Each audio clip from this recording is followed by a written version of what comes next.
Welcome back to another episode of the Otter Players Podcast, where this week we'll discuss the follow up content concerning the Xbox shakeup and hit piece article from Tom Warren concerning Sarah Bond and other ongoings inside of this ongoing and developing situation. Nikon filing for insolvency, the developer and publisher, rather, for Hell is Us and Robocop. PlayStation changing their PC strategy, putting the fear in PC liars all across Twitter, and it is hilarious. And much more, but we'll hop into that after we check and see what everybody's been playing. Weeb, how are you, sir, and what have you been playing?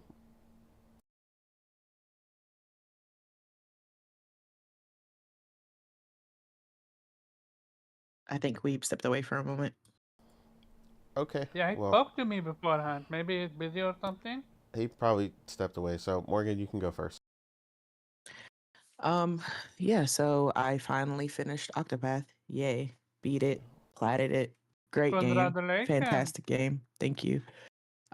Took about 200 hours. Honestly though, I think the majority of people won't need that much time. I was like farming and doing a bunch of stuff and like beefing up my characters and things like that. Because I saw people who got the plat in like 100 hours. So I'm like, I don't know how you did that, but I do realize that a lot of the unlike in Octopath 2, a lot of the extra content, like the side stories and stuff, aren't required for the platinum, which was interesting. I was like, oh, I didn't even finish everybody's like main story, but okay.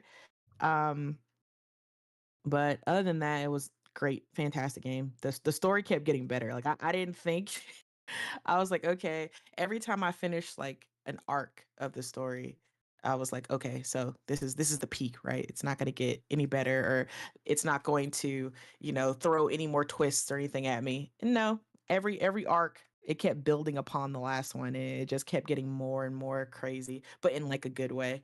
Um, I did have questions about my character, like how exactly we were able to use the flame bearer's ring and things like that based on, you have to be there's certain attributes you have to have in order to use it. And that question got answered at the end, and I was just like, oh, it was a crazy ass twist. And I was just like, okay, wow, that makes sense. That's actually insane. Um and that those last few hours to get the plat were kind of crazy. Like there's two endings to the game. There's like, just like in a lot of JRPGs, there's an ending and then there's like the true ending. And I kept trying to figure out which one was the true ending because all of the guides were very vague on exactly what the true ending was. And they were like, "Oh, it's hard to get. You probably won't get it on your first try." And then after like 2 hours of searching, I finally realized that the original ending that I got was the true ending, and the other ending was the regular ending. And I'm like, wait a minute, the true ending was easy. You just follow the plot, like you just do what you're supposed to do, and you get the true ending. But I was just like, okay, so that's why I was confused because I already have it, and I had to go back and get the other ending, which was a lot easier than the true ending. But other than that, it was like, the in level boss fights, the in game boss fights were crazy. They were epic. I definitely had to, even though I was high level by the end of the game, I still had to, you know, farm some XP and things like that, and get certain weapons in order to beat like the last boss. But it was a great fight. It was a good fight, just like Octopath 2, really good fight. Um, I don't think I really have any negatives from Octopath Zero. Like it's 10 out of 10 for me.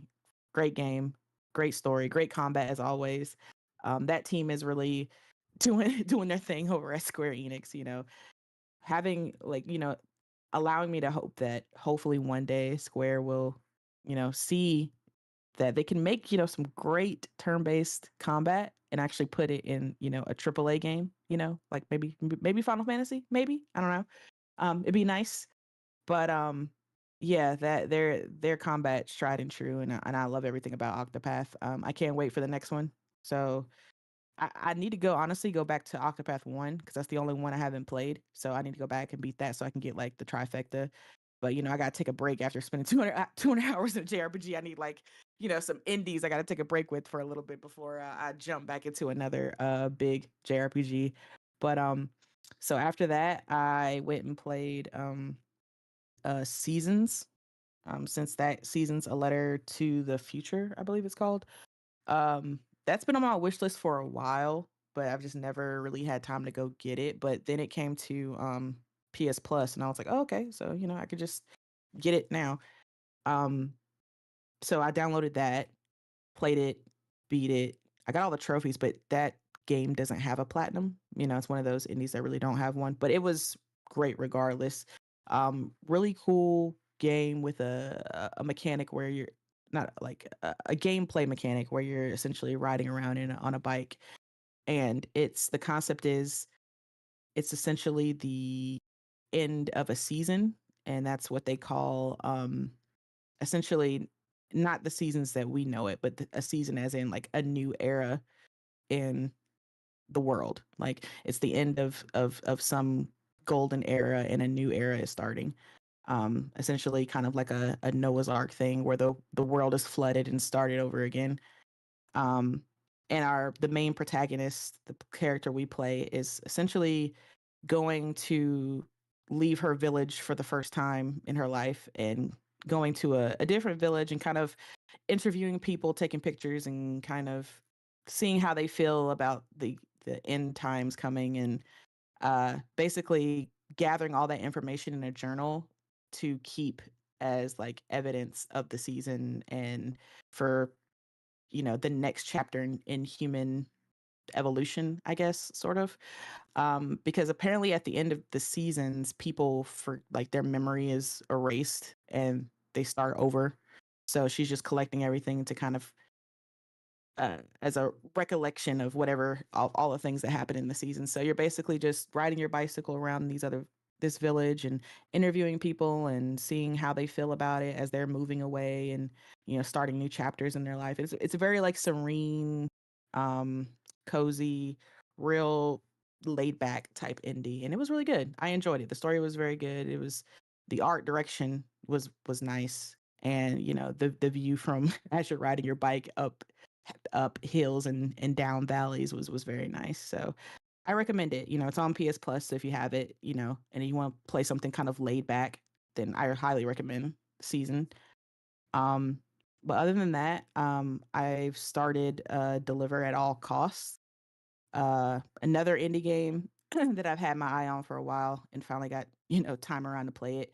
And it's just one of those kind of like goofy um indies. Is kind of the top down view where you're essentially a delivery driver, and you just have to like it says deliver at all costs. You're just delivering things from point A to point B, but it's like in a really goofy way.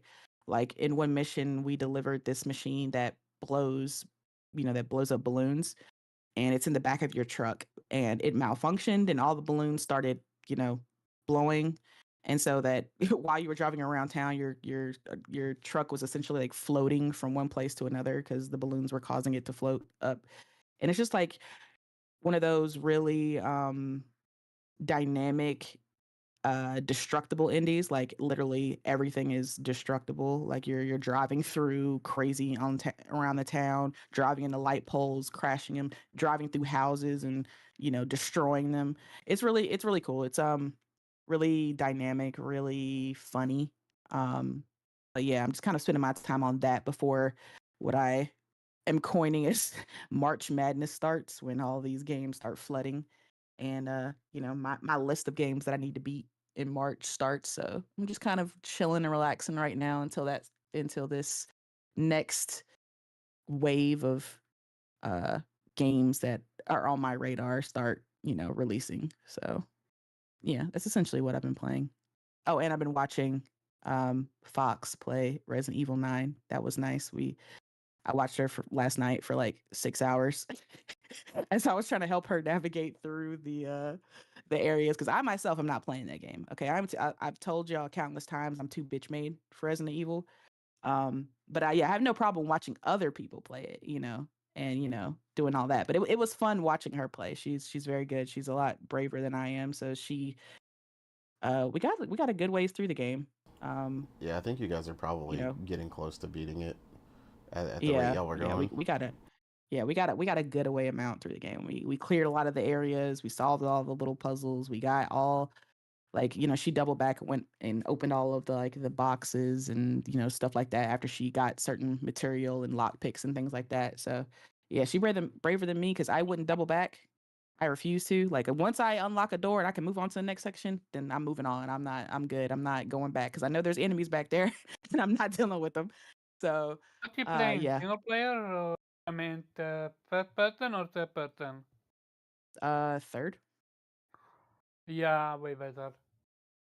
Yeah, so yeah, and she's playing on her 5090, so it's looking crazy good. But yeah, that's what I've been playing and watching. So Cool. Weave, are you back? Yes, I'm back. Sorry, some difficulties. All right, you're good. Yeah. How are you, sir? And what have you been playing? I'm good. What I've been playing, I finished Romeo's Dead Man. Um, hey, yeah, yeah. I mean, it is like if you're a fan of Suda 51, it's everything you wish for and more. I mean, the man is also a massive troll. There were some things in there like, bruh, like you were teasing some things and this is how you deliver it. But I mean, I'm loving it. I'm loving it. Um, does have some difficulties, or at least it has a difficulty spike. Like in, I think like in midway, there is that typical boss that's just really annoying. That like has like this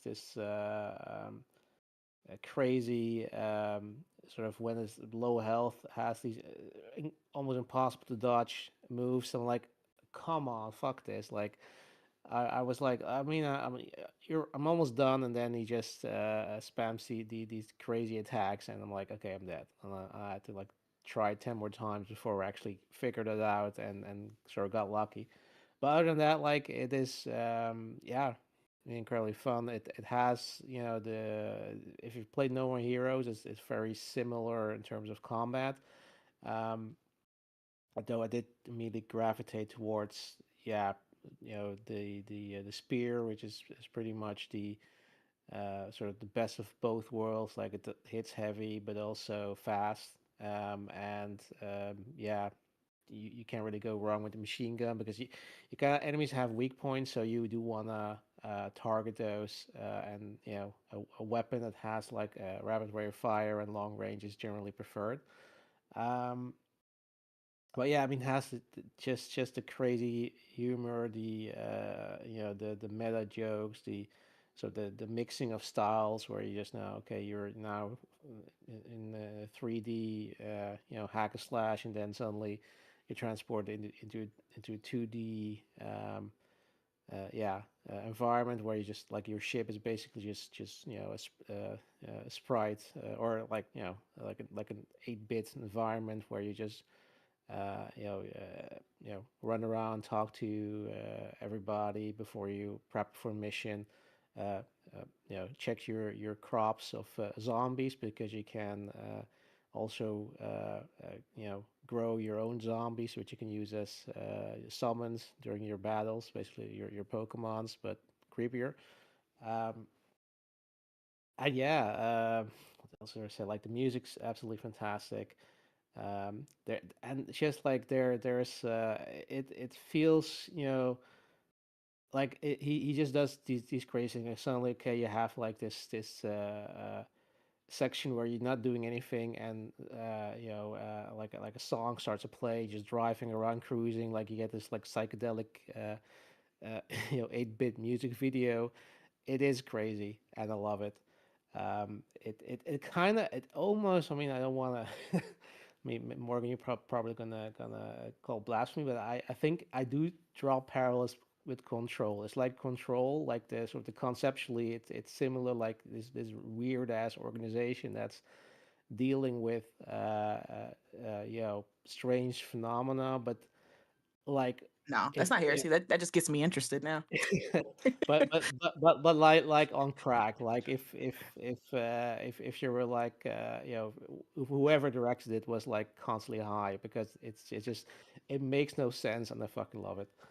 Um, Okay, I'm gonna have to pick it up. That's what it sounds oh, like. you should definitely pick it up. I think you're gonna like it. Okay. And it has like though I do have to warn you like I think the third section they suddenly like switch it up where it's suddenly like you're in an asylum and it's kind of like they're going in for a horror vibe. So you're Oh like, God. yeah, but like it's not real, like except for one really deliberate jump scare, which is literally like a Okay. jump scare. Like okay, suddenly something flashes in the screen and you're supposed to be scared, but that's it. Yeah, but Okay. Cool. it's Can- basically sort of like a puzzle where you have to kind of figure out how to get out of this asylum and. At some point, like a creepy monster sort of patrols the corridors, but like is Okay. really easy to avoid. So um, Okay. and in the end, turns out not to be as bad as you thought he was. But yeah, I mean, yeah, highly recommend it. I didn't go for the plat because it does kind of it's a bit annoying. Like you have to grind a bit, and you do have to beat it at the highest difficulty. Uh, and with that difficulty spike, with that one boss, I dread to fear, how difficult it would be on the highest difficulty. But maybe I'll try sometime later. Yeah, right now I'm went back to God of War: Sons of Sparta, which I mean, I I mean, the thing is what frustrates me is that some of the level design is really obtuse, where you're like, okay, like what am I supposed to do? And if you like have to look it up and figure out how to just progress through the story, it kind of takes the fun out of it. But yeah, once you do, it gets it gets more fun. But there is always these moments where you're like, okay, like what the hell am I supposed to do? And it's not like with proper Metroidvania, like proper Metroid, where it's just like, okay, like yeah, there are some challenges where you're like, okay, you have to figure it out, but they're always throwing hints like, okay, this is like you suddenly start shooting the ceiling, and oh, these things are destructible, so yeah, I need to have something to destroy them with, and here it's like, yeah, you have to just yeah, kind of remember maybe that there's something you could use before, but they'd never throw in any hints, and yeah, so it is a bit more frustratingly designed, I guess, than your typical Metroidvania. But yeah, I mean, it's God of War. It has the Bear McCreary soundtrack. It's fully voice acted. Um, so I think I'm probably gonna stick with it. But it is, yeah, I mean, it's not a long game. I'm kind of since I just finished a relative bigger game. Yeah, I do want to maybe have a palate cleanser and then see what else I'm gonna play. Yeah, next month, which is I guess starts tomorrow. But yeah, it is. Yeah, I know some games were delayed for next month, but I'm not really sad about it because there's just so much to play. Like I haven't even touched Yakuza Kiwami 3, which generally would be my go-to game since I love the franchise. But yeah, I mean it's a remake, so I wasn't in a rush because I knew how the story was gonna go, even though it's a the Kiwami version, so it might have some differences. Um, but yeah, I mean I think I'm probably gonna finish God of War and then hop onto Yakuza and wait for the next big one to drop because yeah, there's no rest for the wicked, I guess. Yeah, that's it. Cool. Omar, how are you, sir? And what have you been playing? Yes, the people. I'm surviving with today news. The war is fucking me up. I'm worried about my country. But besides that, yeah, life has been good. Gaming wise, I played two different Metrovanias. The first one is think original Castlevania, like Symphony of the Night. It's literally inspired by by it. It's called Tol Toljoha. It's a weird name. It's an indie game. Um, I love it. I'm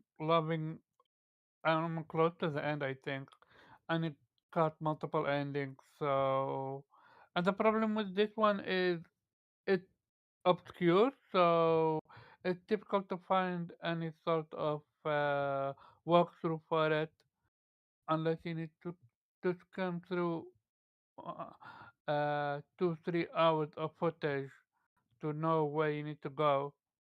But I do recommend it.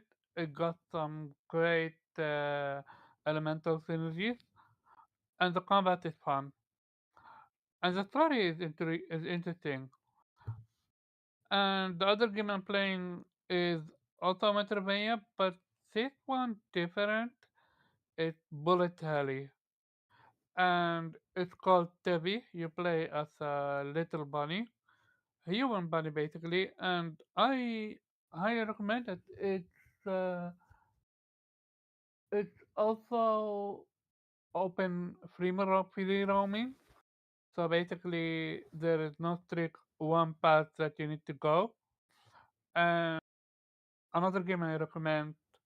It got great combat, great music, great boss battle. If you're a fan of bullet hell, you already know. If you're a fan of what you call it, games like Returnal, this one is for you. It's not shooter, but it does have some shooting elements and lots of bullet hell. Lot of fun. So yeah, that's about it for me. These two games. Cool. Um, yeah. As for me, I did start Resident Evil 9, um, which looks absolutely ridiculous. Playing it on PC, maxed out, path tracing, all the good fun stuff. Um, and I did watch a lot of when Morgan was navigating for Fox as well, watching them go through that. And yeah, um, I am. I have stated it plenty of times. I'm my biggest problem with the direction of Resident Evil these days, despite how it looks, because it looks and is developed phenomenally. Like they do an incredible job. Is that I can't stand sequences when you can't fight back. So playing as the girl annoys me, especially in the beginning, because she's just running around and she does what I call like the white girl scary movie run, where when she freaks out, she falls all over the place, and literally trips over nothing. So that part annoys me right now because that's where I'm at. So pretty early on, but yeah, I'm enjoying my time with the game regardless. Um, Once I get past that part, it won't be as crazy. Then get back to shooting and uh, tearing up these zombies, which that part looks amazing. Using the hand cannon as Leon and just blowing some heads off and stuff is incredibly well done. The game just looks absolutely insane. So shout out to anybody who's playing it on PS5 Pro or the PC. You're getting the best, around as far as experiencing that game. Um, those are the only two ways I personally would recommend playing it. I'm a visual fidelity person, and that high refresh rate. So I think just doing a disservice if you don't get to experience it at the best level, especially if you have an OLED. Um, but yeah, and then I've been honestly heavily playing Xenoblade Chronicles 2. I know X is the one that recently got the update, but I had like taken a break from X because the frame rate bothered me so bad that I had to wait for the update. But 2 is actually the one that I like more, which is ironic, right? Because I'm a big mecha fan, and Xenoblade Chronicles X is the one with the mechs in it. Um, but despite people showing that off all the time, uh, there is a large portion of the game that you have to play before you even get your first skill. So it's not like you see them all the time, but you don't really get to use one until like halfway through the game. Like it takes forever to get your first skill, and then even then, you don't get the one that flies. You got to go later, and then you get the one that flies, and it gets wild. Um, but yeah, like I said, so I've been playing that, put in a ton of hours in Xenoblade Chronicles 2, because at least the thing with that is that the frame rate and the resolution on the Switch 2 is now stable. So the biggest problem with Xenoblade Chronicles 2 is it used to drop and fluctuate all the time with its resolution and frame rate, but now both of those are stable at the max level. So as much as I was wanting the Switch 2 edition, I'm sure they're going to be really careful now. So I kind of hate when this stuff happens, and which this is why I kind of wish they had done them all at once, or at least done 2 and X together, because now they're going to be really cautious based on giving refunds and some of the issues that people are saying they're experiencing with X. Personally, I've tested X. I had no issues. I'm only playing it in docked. I know most of the issues are in handheld, but I've had no issues. The game runs and looks 10 times better. So I have no intention of getting a $5 refund for something that looks amazing for me. So that's another one I'll definitely get back to. And then I'm also doing a run through Pokemon Platinum right now. So obviously Pokemon's been, a hot topic lately with Fire Red and Leaf Green coming out for the Switch, which apparently now they went back on Nintendo went back on their word for or brought their word back. I don't know how to really explain it. I guess they were originally going to be on compatible with Pokemon Home, and then they removed it from the information, and then they brought it back. So it just seems like, I guess, like the backlash or outrage from that not being there was kind of a big deal, which it is, right? Having something like Pokemon Home allows you to essentially trade with yourself, or trade via online with that specific platform. So it was a really big deal that it wasn't there, especially considering these are two of the titles where the exclusive Pokemon are like really heavy. So you're literally just not going to be able to get these unless you have someone internally playing it, which I saw quite a few people do. They purchase it on another account on their Switch OLED, and then also purchase the other one on their Switch 2, so that they can trade with themselves, or they have a significant other who's going to play it. I was joking with someone earlier on Blue Sky that he was like, yeah, my wife's birthday's coming up, so I got her a ton of games and the Switch OLED, and he put Pokemon on there, and I was like, you just want a built-in trade partner, so you don't have to play the other game. I was like, I see what you're doing, putting in another guy as a gift so that she'll play Pokemon and trade you the Pokemon that you're missing, which is clever, So shout out to DJ Chris for that. He's a good dude.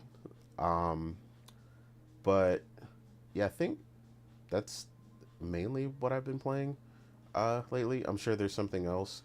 I know FanFest had a ton of demos that came out, which I recently saw the list of top played demos, and I was not aware that John Carpenter's Toxic Commando was one of the games that had a demo. Like I didn't see that literally listed anywhere. Funny Which that you're game talking I'm about looking that. for. My brother played the demo more than 50 times. He More than put more 50 than 50 times. hours in the demo alone. I'm not joking. He is so hyped for the game. He got me roped, me and a few of my cousins. We are absolutely gonna play that game. Yeah, well, I mean, that's good news. I mean, I'm going to check it out. The Fan Fest, if you guys didn't know, it has quite a few demos that are live on Steam. If you guys have access to that, via Steam Deck or PC or laptop, whatever. But Yeah, so I'm definitely gonna check out some of those. I know they had like a crazy amount of demos, because I know the Future Game Show has been running a show pretty much daily, where they're jokingly trying to play all of them before the Fan Fest is over, and there's like 2,000. No Uh, way. No way it's possible. No way. I yeah, tried last year, a few years back, and no, I couldn't even get through 100. yeah. They're not. They're definitely not gonna make it. I mean, it's essentially their job at this point. So I mean, they're at least doing it for like 8 hours a day, but some of them are obviously very short. Some of them are really good. So there's that as well. So it is interesting to watch them kind of go through and discover how some of these titles that they literally had no idea existed are actually really well done. Um, so yeah, again, the indie space, of course, doing numbers and doing incredibly well in the PC space. So definitely check that out if you're interested in anything, because it looks like there's a ton of really good demos. So I definitely aim to get into those as well. Um, but yeah, like I said, I think that's mainly what I've been playing. I'm sure I'm forgetting something. I'll probably go back to Octopath Zero at some point to go for the platinum. I don't know. I haven't been when it comes to platinums, man. I've been really like abstaining from like busy work, like where I feel like if I have to collect stuff, like it's just like pissed me off lately. Like if I don't get it while I'm walking around, like I don't care. And I know like it's Yeah, not as huh. that's that old man syndrome hitting you. All right, that a ton of people don't get Everything platinums. pisses me off. No, a ton of I people think, do not like getting and collecting the platinum because of collectible trophies. Collectible yeah, trophies I are think, annoying. yeah, also, you need to realize there are so many games now. So they really absolutely need to get rid of the collectible trophies, in my opinion. At Don't least listen the to them. Don't RNG listen part, to them. the RNG Yeah, one. yeah. Do not listen to Omar. If developers, it's fine. I love Yeah, collectible trophies. yeah. Shut the So fuck up. fuck collectible trophies. Them shits is trash. Especially the one for Hogwarts Legacy. Fuck that one. Yes, 100 ways from Sunday. Um, Okay, you're using a an outrageous one when most of them aren't even like that though. I mean, I don't even like the Octopath Zero one, and it's just I it's don't. I 30 don't like items, the and I still third don't like it. one. Like there are Oh, wait, tons. which I don't even remember there being a collectibles You trophy. have Which to one are you talking get about? the stupid soundtracks or whatever, the freaking Oh, records. oh. I mean, I got those naturally, like just by exploring. Like you know, maybe. Yeah, you always manage to get that. You say so. But You're that, always like, I which just is the walked around copy? and ran into him, like Which like one are we I any other talking mean, about? Tuesday. because in a JRPG you want as many materials as you can get. So I just I'm always whenever I get to a new Yeah, town, but I'm always going and talking to everybody and getting everything. you can fight an enemy 1,000 times and still not get some of these collectibles. That's how rare some of the stuff are. Yeah, it just really depends. I don't know about that. But but yeah, I don't know. Like I said, so there is that as well. But yeah, like Omar said, the real thing is like I just don't have the time to be on that bull. So because there's just too many things to get through. Like I've already got like 16 games in front of me when it comes to the Trail series alone. Not to mention the Atelier series and a bunch of other stuff. Like I literally just can't even get to these games from trying to complete some of this other stuff. So yeah, it is just a ton of games out here. All my JRPG homies, they understand the struggle when they're trying to play, a lot of these larger, um, built up ones already. Plus some of the other things that had came out, like the 100 line defense force, which that game alone has like 100 endings. That's the whole joke with that one. Which I started that one and basically sidelined that one, even though it was good so far. Um, but I do critical point before I move on from that one in particular. I did like um, Mandy Lee plays brought up a really good point. Which this is why I like listening to certain people occasionally when I'm getting into something that is new or kind of obscure. Since she also plays these games a lot, And then some people, the problem with some of these people is like they overly identify with some of these games and don't point out some of the critical failures of some of these titles. And she's one of the only ones I've seen mention it. And she mentioned that basically she felt like the narrative suffered because of those 100 endings. So, and this is something that I'm I not a mean, fan of with a bunch of endings, where you can dilute the pool of, you know, which ones actually have a really good story because you're so focused on trying to give so many different pathways to the player that you end up, you know, essentially diluting which pathways actually turn out to be like really good. So there's really only like, I don't know, 10 really good stories when you get to the changing points. And very slight things will change them. So, you know, if you have 100 different endings, there's obviously going to be quite a few things that can change or alter those, right?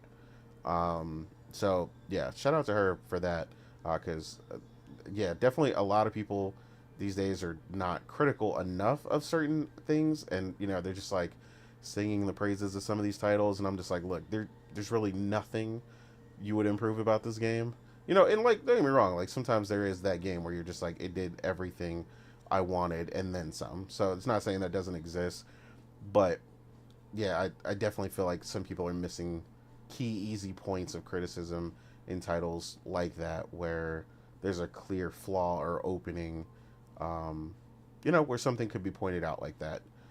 As someone who's a big, you know, story driven gamer, I find a lot of people these days, especially, I mean, if you given, you know, if you look at the interactions on Twitter, most people's reading comprehension is terrible to begin with. So, yeah, most people, I find most people just, man, they just couldn't recognize a good, complex story if it hit them in the face. Um, Thankfully, not most of the people that we associate with between us and like Thrifty's Discord and stuff. Everybody on there usually has really good taste. But yeah, I've definitely found a lot of people have been, I don't know, like not critical enough lately of certain titles' failures or shortcomings um, lately. So that's been kind of annoying. But thankfully, you know, I've got the right people to follow and people to the very few people I trust when it comes to like a um, solid information network when it comes to those things. So I don't have to look far or you know watch a bunch of people I don't typically like or think you know fit the bill. But yeah, like I said, we'll go ahead and jump into um, our first topic here. Or play more JRPGs and get better at reading. Yeah, exactly. A bunch of people need to apparently play more JRPGs and get better at reading.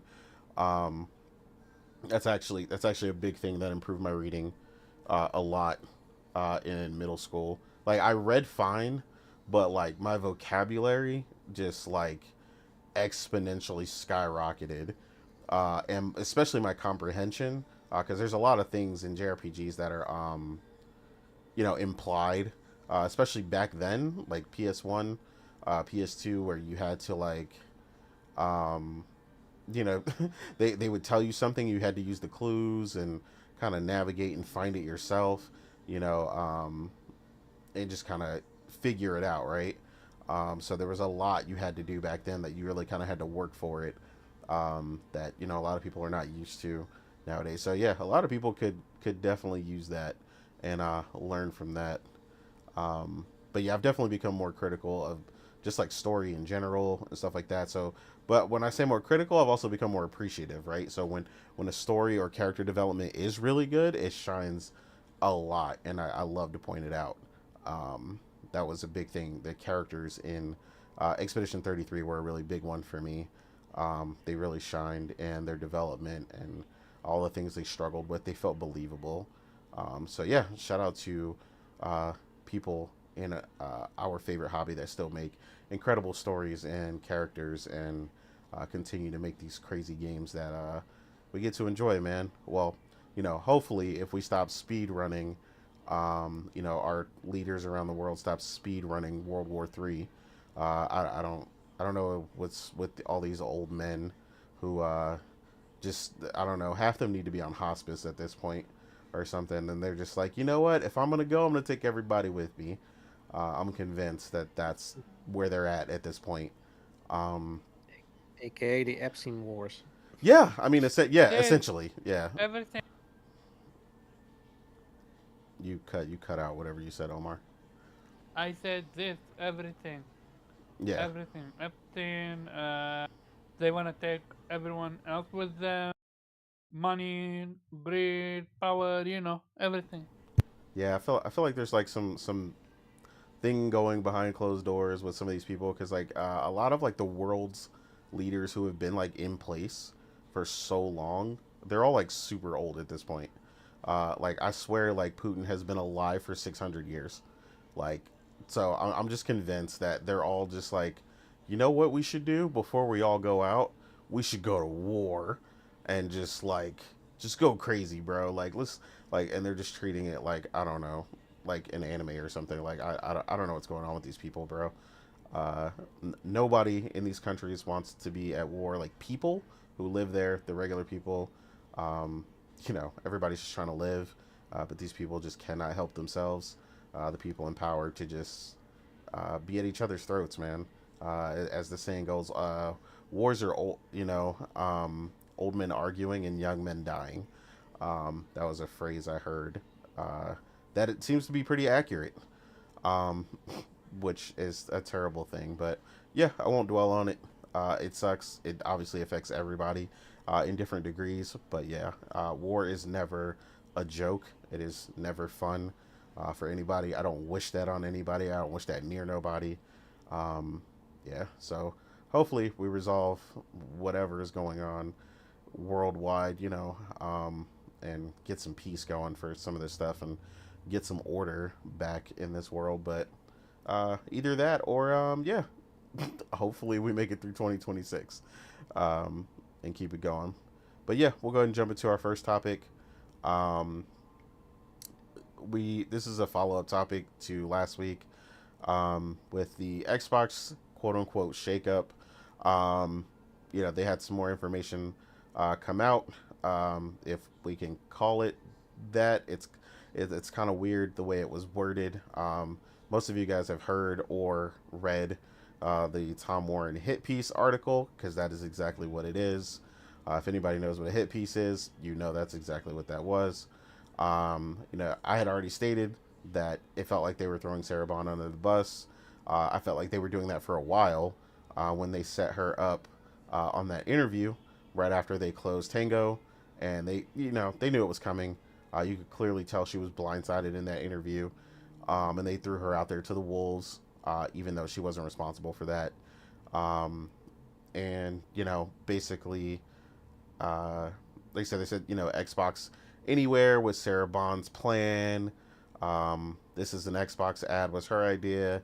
But again, my stance on it is anybody who knows where Xbox was going, right, and where they were at the time, this isn't the Xbox is literally just a campaign or a marketing ploy that was based on a strategy that was already in play that she didn't create. So, the article stating people were upset, um, visibly about that campaign at Xbox is weird to me. It's like, what do you expect her to do? Like, she was given something and told to market it, and that's basically essentially how they market it, right? Play anywhere, pick it up on our system, our ecosystem, as Xbox dudes love to say these days. And you can play anywhere, which again, the Play Anywhere initiative has been going since like 2016. So again, the whole thing has been in play forever. So again, I don't understand her being blamed for that when she wasn't even in play at that time. Um, there's a They number were of all other defending issues. it, right? Didn't want Yeah, to they were. blame Phil, Yeah, that's why. yeah, exactly. They were all defending the Play Anywhere and hey, this is good for gamers. This is why are you guys anti-consumer? Xbox is doing us a favor, and this is great. And then this news came out, and all of a sudden everybody's a turncoat. Oh, Yeah, I knew it, man. exactly. yeah, she didn't know what she was doing. I knew it was all her, and oh my god, I knew Phil was the best. You know, he couldn't. Phil can't do no wrong. It was all Sarah. How dare she? You know, revisionist history. You know, blaming her, the scapegoat. Um, which apparently some people do not know the definition of a scapegoat. A scapegoat, they should definitely look that up because it is literally by definition what they're trying to do to her. Which doesn't, which again, I don't know why people are excited by that or whatever because it's like it doesn't change Xbox's position. Like I don't know why people think magically, like I don't know. People are treating her like Asha, like she's gonna sprinkle fairy dust, you know, at the changing of the guard, and like Xbox is gonna wake up in the 360 era again and go ham. Like I don't, I don't know what you know believe or hopium this woman is spreading on this fan base, but it is hilarious to the point where they believe, you know, she's going to show up next Tuesday and rip everything from everywhere and go, everything only on Xbox. We're back, baby. And I'm just like, you guys are ridiculous. None of that's going to happen. So I don't understand where the blaming her for this clearly targeted article. What you know, whether or not people want to call it a hit piece or whatever. It was clearly targeted to and slandered her in a number of ways. You know, with hearsay, because basically you're stating things with, you know, no actual foundation. You're saying, "Yo, I heard to the grapevine that people were relieved that she left." You know, I was like, I don't know if you've ever worked at a company with, you know, 10,000 plus people, but chances are you probably don't like somebody there for whatever the reason, right? Or, you know, your boss's boss or whoever, right? There's somebody you don't like. There's office politics. All that stuff exists. And again, not saying that Sarah herself is like perfect or anything. I'm, you know, sure she was under the gun and under the wire for certain things, which you know could potentially come down on some of the other people. So I'm not saying some of the stuff might not be true, um, but yeah, I mean they definitely some of the other stuff like that they're just kind of throwing on her that we factually know was not her issue, or basically she did not you know put that strategy in play, is also kind of being thrown on her. So it's like, hey, everything negative we've done, just put it on Sarah's back like Atlas and let her carry that since she's not here to speak for herself, and just blame her for all that, you know, which kind of like a lot of people said reeks of kind of access media, where hey, we need you to write this in a really specific way, and yeah, you're gonna do that because you know you want access later, and you know those really nice ROG Ally X's that we sent you for free. If you want that kind of treatment in the future, you'll continue to do what we say. So if people are confused about how access media works, but yeah, Morgan, you can go first on this topic, and then we'll jump to Weeb and see what you guys had to say about it. Oh no, we can go first. All right, Weeb, go ahead. Oh, thank you. Oh, you're welcome. Um, yeah, yeah. I mean, I'm in full agreement with you that they really are throwing her under the bus. It's pretty typical, and in certain, no, I wouldn't say typical, but it is not uncommon that they when there's a sudden change in leadership, that they're sort of trying to blame things on the other guy, so that they can sort of start with a sort of clean slate and yeah, essentially wash their hands off something that they totally were, you know, involved with and on board with before, and now all of a sudden they're like, no, that wasn't us. It was all Sarah. It's all Sarah, which is insane. But yeah, I mean, she very likely she signed an NDA and, you know, an agreement like, yeah, it's fine, you know, guys, just blame me. Uh, she'll probably once that expires will come out with the truth or not. I don't Oh know yeah, if she really I'm cares looking about forward to or not. that book. I want Yeah, that book. yeah, yeah. But I mean, like it is so. You're right. So obvious. Like all the ththings that they're accusing her of are were already started. Probably indeed were done in you know, from the top, and even if like that was sort of that a whole Xbox, everything is an Xbox thing was her idea. Um, it's essentially an extension of whatever they were already doing, right?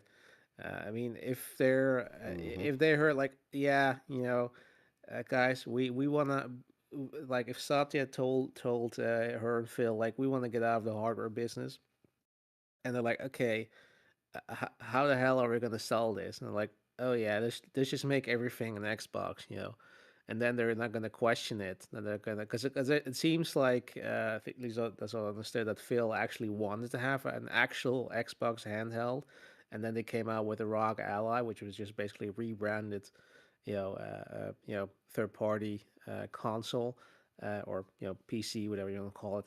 And they're yeah, that seems to be part of that strategy. Like, oh yeah, no, just call everything an Xbox, and then we're not. Yeah, we don't really have to explain, you know, why are we suddenly, you know, putting a you know, an Xbox stamp on stuff that's clearly not something we've made ourselves. You know, and I think that's sort of easing people into, you know, the PC hybrid, which is just going to be probably some sort of off the shelf thing that they're yeah, putting their stamp on, and we're gonna get used to the idea that there's not going to be, you know, a proper console going forward. Yeah, I mean, it's very clear that they're sort of yeah, paving the way for Asha, who is like, I mean, I don't know how these anybody's not like, we know why they're sort of fawning over, because yeah, you know, obviously they're desperate, and one hand on hand they want to keep the access, they want to keep the goodies coming, um, but I mean, like if they're if if suddenly PlayStation got a new head, and yeah, it's from our AI division, I would be really concerned. Like I would like, what the hell is going on here? And she has no experience. Look, she doesn't have to be a gamer. To be clear, Sarah Bond was not a gamer. I think Phil was, but probably they've also exaggerated it, I guess, like to just use it for PR. Like, oh look, he's one of you guys, right? I mean, clearly, you know, he's an executive. Like that man works 80 hours a week. Like that, he doesn't have time to you know, spend most of his free time playing games, right? So. Yeah, I mean, I think you don't have to, like, you need to know what gaming is. You need to be familiar with the industry. You don't have to be a gamer to be running these companies, right? But like having no experience whatsoever with the industry, and like, oh, look, I'm new, I want look, that's why I just created an account. Like that's so like, I would be worried, like some clueless uh, person coming in, because they're gonna have like this, oh yeah, I have this brilliant idea, let's do that. And what are you gonna do if you're working for her, you know, and say, no, no, Asha, we can't do that, like that's ridiculous. No, no, we already tried, you know, TV, we can't do that. Like if you're gonna say, keep saying no, at some point she's just gonna get rid of you because you're not, you know, you're not working together with her, right? That's how Mm-hmm. that works. So it's going to be like, I mean, I guess it's probably already a patronage organization, but it's going to get just worse. So I would not like, I think like what you said, like Pixie does is probably the thing you need to actually get this fixed, because there is no fixing this, and she's not hired to fix this. There's very clearly that there she's put there for a reason. You know, there's a reason why suddenly we have a sudden change of the guard. You know, and they very clearly weren't happy which direction Xbox was going. And yes, you know, we've said it this before numerous times, that yeah, no, it's not going well, but it's getting, like, it's not going to get better. Like if they had replaced Phil with somebody who you know, knew what to do, if they had even replaced with Sarah, we at least had, okay, yeah, there's at least some you know uh, signs that are at least trying to continue and are trying whatever they're doing, whether it's great or not. But here it's like, okay, this feels like they're either just so on board with the AI bullshit, they're so desperate trying to integrate everywhere, like with with Office. Now they're calling it Copilot. Like they're so desperate that they're gonna try to put it in anything and any division they own, including their gaming division. Like, I mean, are you really expect that an AI, sis, I guess, that she is gonna not try to get these developers. Like, guys, you can also make games with AI. Like, let's let AI make the games, right? Like let's release AI games. Like, are you really confident that she's not gonna try and do that? Yeah, she said, oh no, AI slop. Yeah, sure, Asha. I mean, you're literally you believe in that stuff. There's no way you're not gonna try and do that, to save costs or whatever, because you're selling AI. That's what Microsoft is doing. They're so trying so hard to sell it, to make it the thing that they're proclaiming it to be. That I'm very concerned with.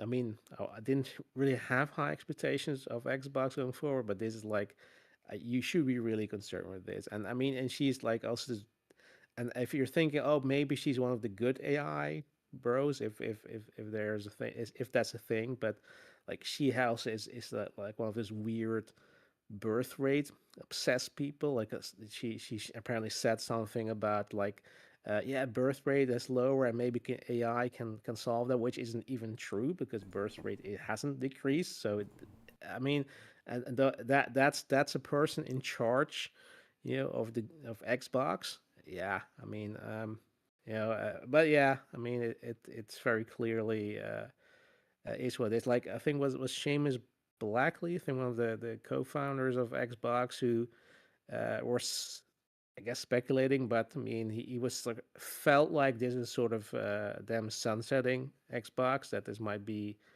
their way of basically giving her the mission to just, yeah, how can we get rid of this as yeah, quickly and as smoothly as possible.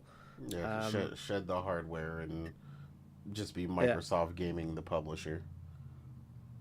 yeah. If I mean, and if yeah, that would be maybe the logical conclusion if Sarah was still on board. What, but with this, like, I'm even wondering if there's gonna be an Xbox Gaming, if they're not just gonna find a way to get rid of anything that's not, core. That's not, they're not going to be able to use AI to pell AI with. That they might just say, yeah, that this is not us. We don't need this. That they're going to try and sell it. The thing is, of course, with the Activision deal, like, there is no way that if they now decide to sell Activision, nobody's going to buy it. Like, nobody can buy it, but nobody's going to buy it at the price they paid for it, because they Oh massively yeah, overpaid for it. absolutely. So they can get rid of it for the foreseeable future. They would have to swallow a huge loss. If I mean, I won't say it's impossible. I mean, and of course, with things like that, they just tend to usually break it up and sell piece by piece. Like, it's not impossible, because of the way, the sort of the destructive investment and divestment that's going on with AI. So I wouldn't put it past them that they would try something like that. Um, but yeah, I mean, they need to find a way to. But I would really, yeah. Look, yeah, I would not be surprised. I mean, we know that there's going to be more studios closing, more layoffs. They're gonna. I would not be surprised, at least, that if gaming is going to be a thing, that they're just gonna focus on the big money makers and the Call of Duty, maybe Fallout, Elder Scrolls. But that I worry for all the other studios that aren't making, the games that the blockbuster games, the games that are hitting the charts, that they might be, a thing of the past. Like even yeah, Game Pass might be a thing of the past, and eventually that they're like, yeah, this thing isn't making any money for us. We're just gonna publish, the massive, uh, blockbuster games. They are making money for us, and we're gonna do this as long as uh, you know, uh, so that we can at least get some return on investment, and at some point they're probably even gonna try. So, oh yeah, look, we're not, we're not a gaming company anymore. We're just gonna, see if I don't know, if Sony wants to buy the Call of Duty IP or something like that. Like, I would like, they're probably gonna yeah, decrease their gaming division to as much as possible. So they're gonna, let's say they're gonna be layoffs. They're gonna try to use AI to replace people. At least that's what they think they can do. They think they can use AI to make games. Or, I mean, not just a tool, but just AI generated games. I think that's probably what she's gonna try and do. If she's gonna, yeah, but she's not gonna succeed. But if they're actually gonna dare publish an AI generated game, especially from an existing IP, yeah, I don't know if they would go that far, but they're sure gonna try, and yeah, and yeah, and that's probably it's sort of gonna be what Elon did with Twitter, fire everybody and have like a skeleton crew running the joint like that's at least I think what they're gonna try and do. If that's gonna work, I doubt it, but yeah, then the question is, yeah, okay, are they gonna what they're gonna do if they don't succeed? Are they just gonna call it quits, or are they just gonna say, yeah, okay, we tried, and gonna yeah, we're just gonna go back to business?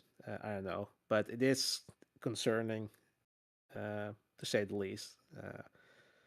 So yeah, I mean, I would not want to be. I would not even want to be anybody working for any of these Xbox studios right now, because yeah, you're literally have somebody now in charge who has no clue about your business, who very clearly has an agenda, very clearly is put there for a reason, and it's gonna try pushing all the wrong things. So yeah, yeah, it's guess it sucks to suck.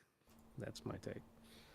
Yeah, no, agreed. And like, I don't know, like some people, I don't know, maybe they've never experienced it, or maybe they're a bit younger or whatnot. But the phrasing and like the way people are looking at this, like you stated, when someone new comes in and they obviously have an agenda, uh, to get something done. Like this happens at plenty of companies.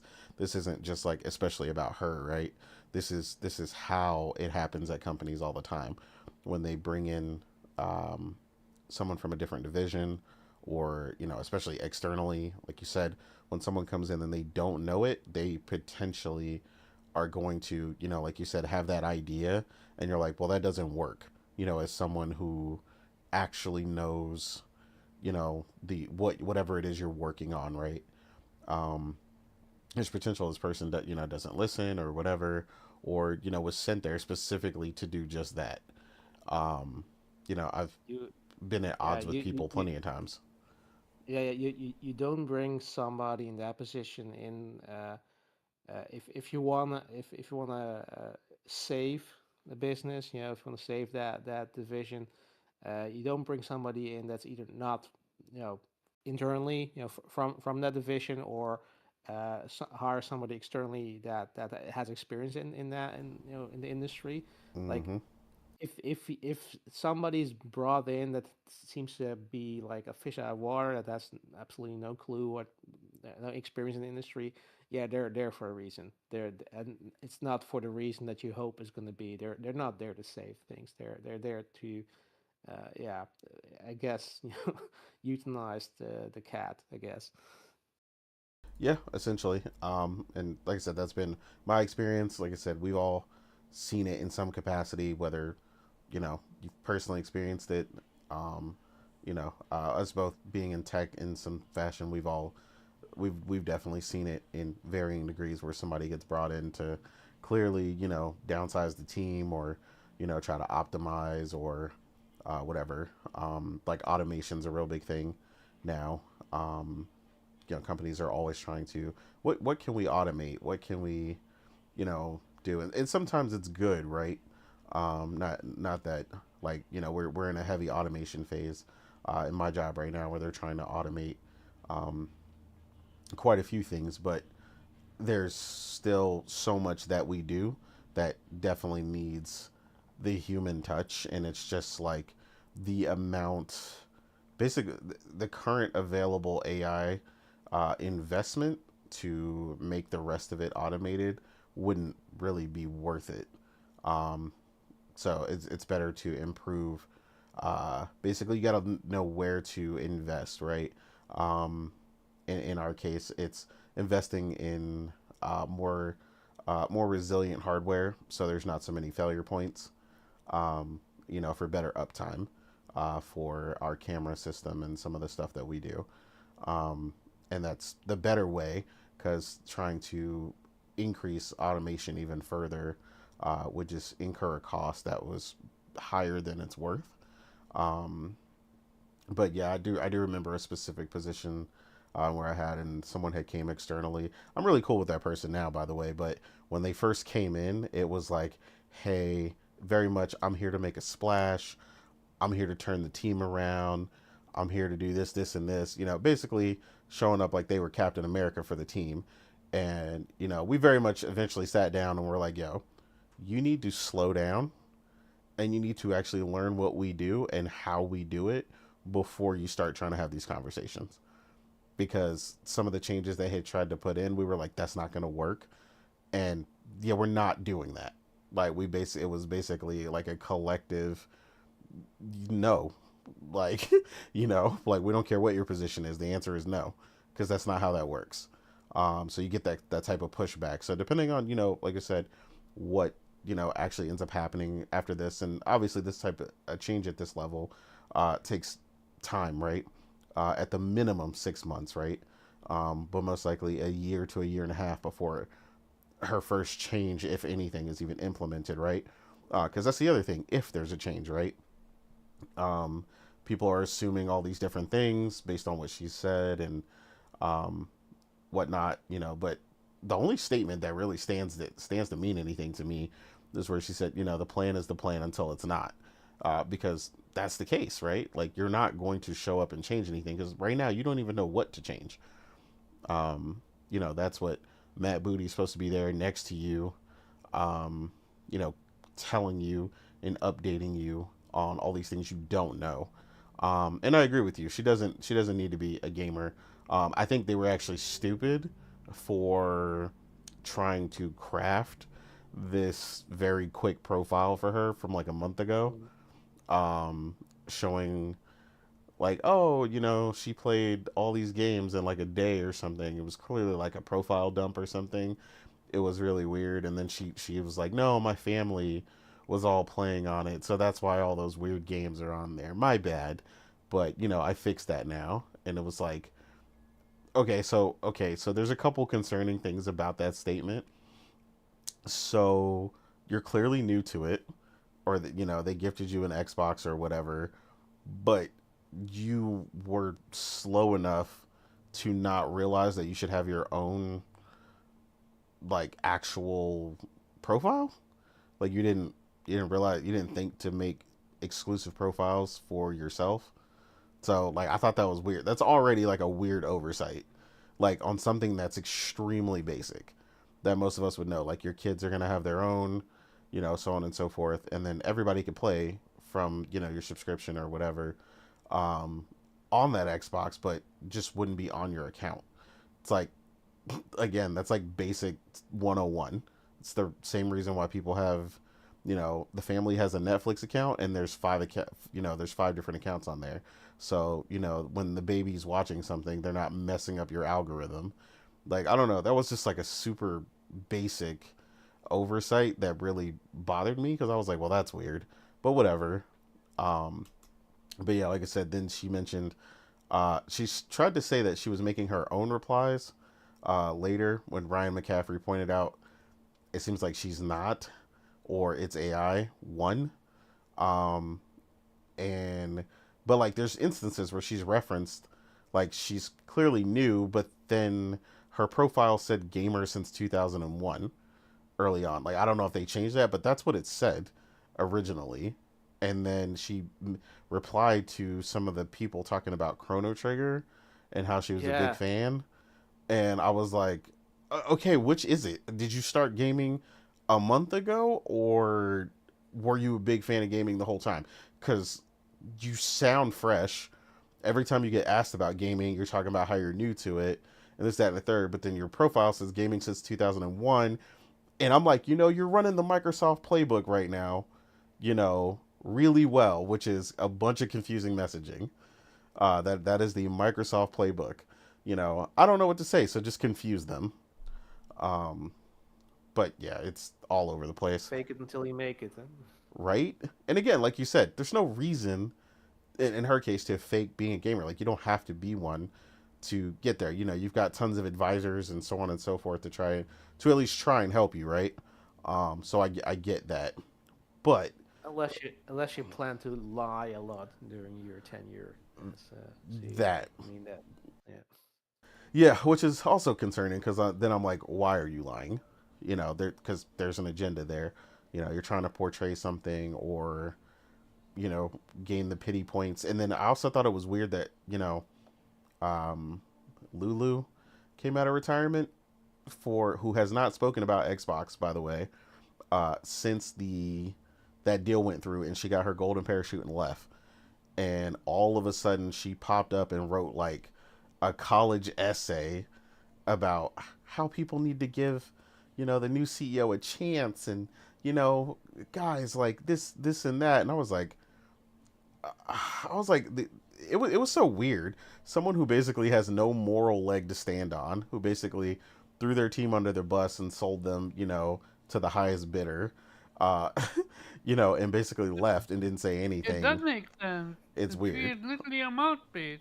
You pay her money, she come out of the woodwork. Also, one thing you need to realize, uh, Microsoft is not dumb. They know how beloved Lulu is. They know how the people goon for her.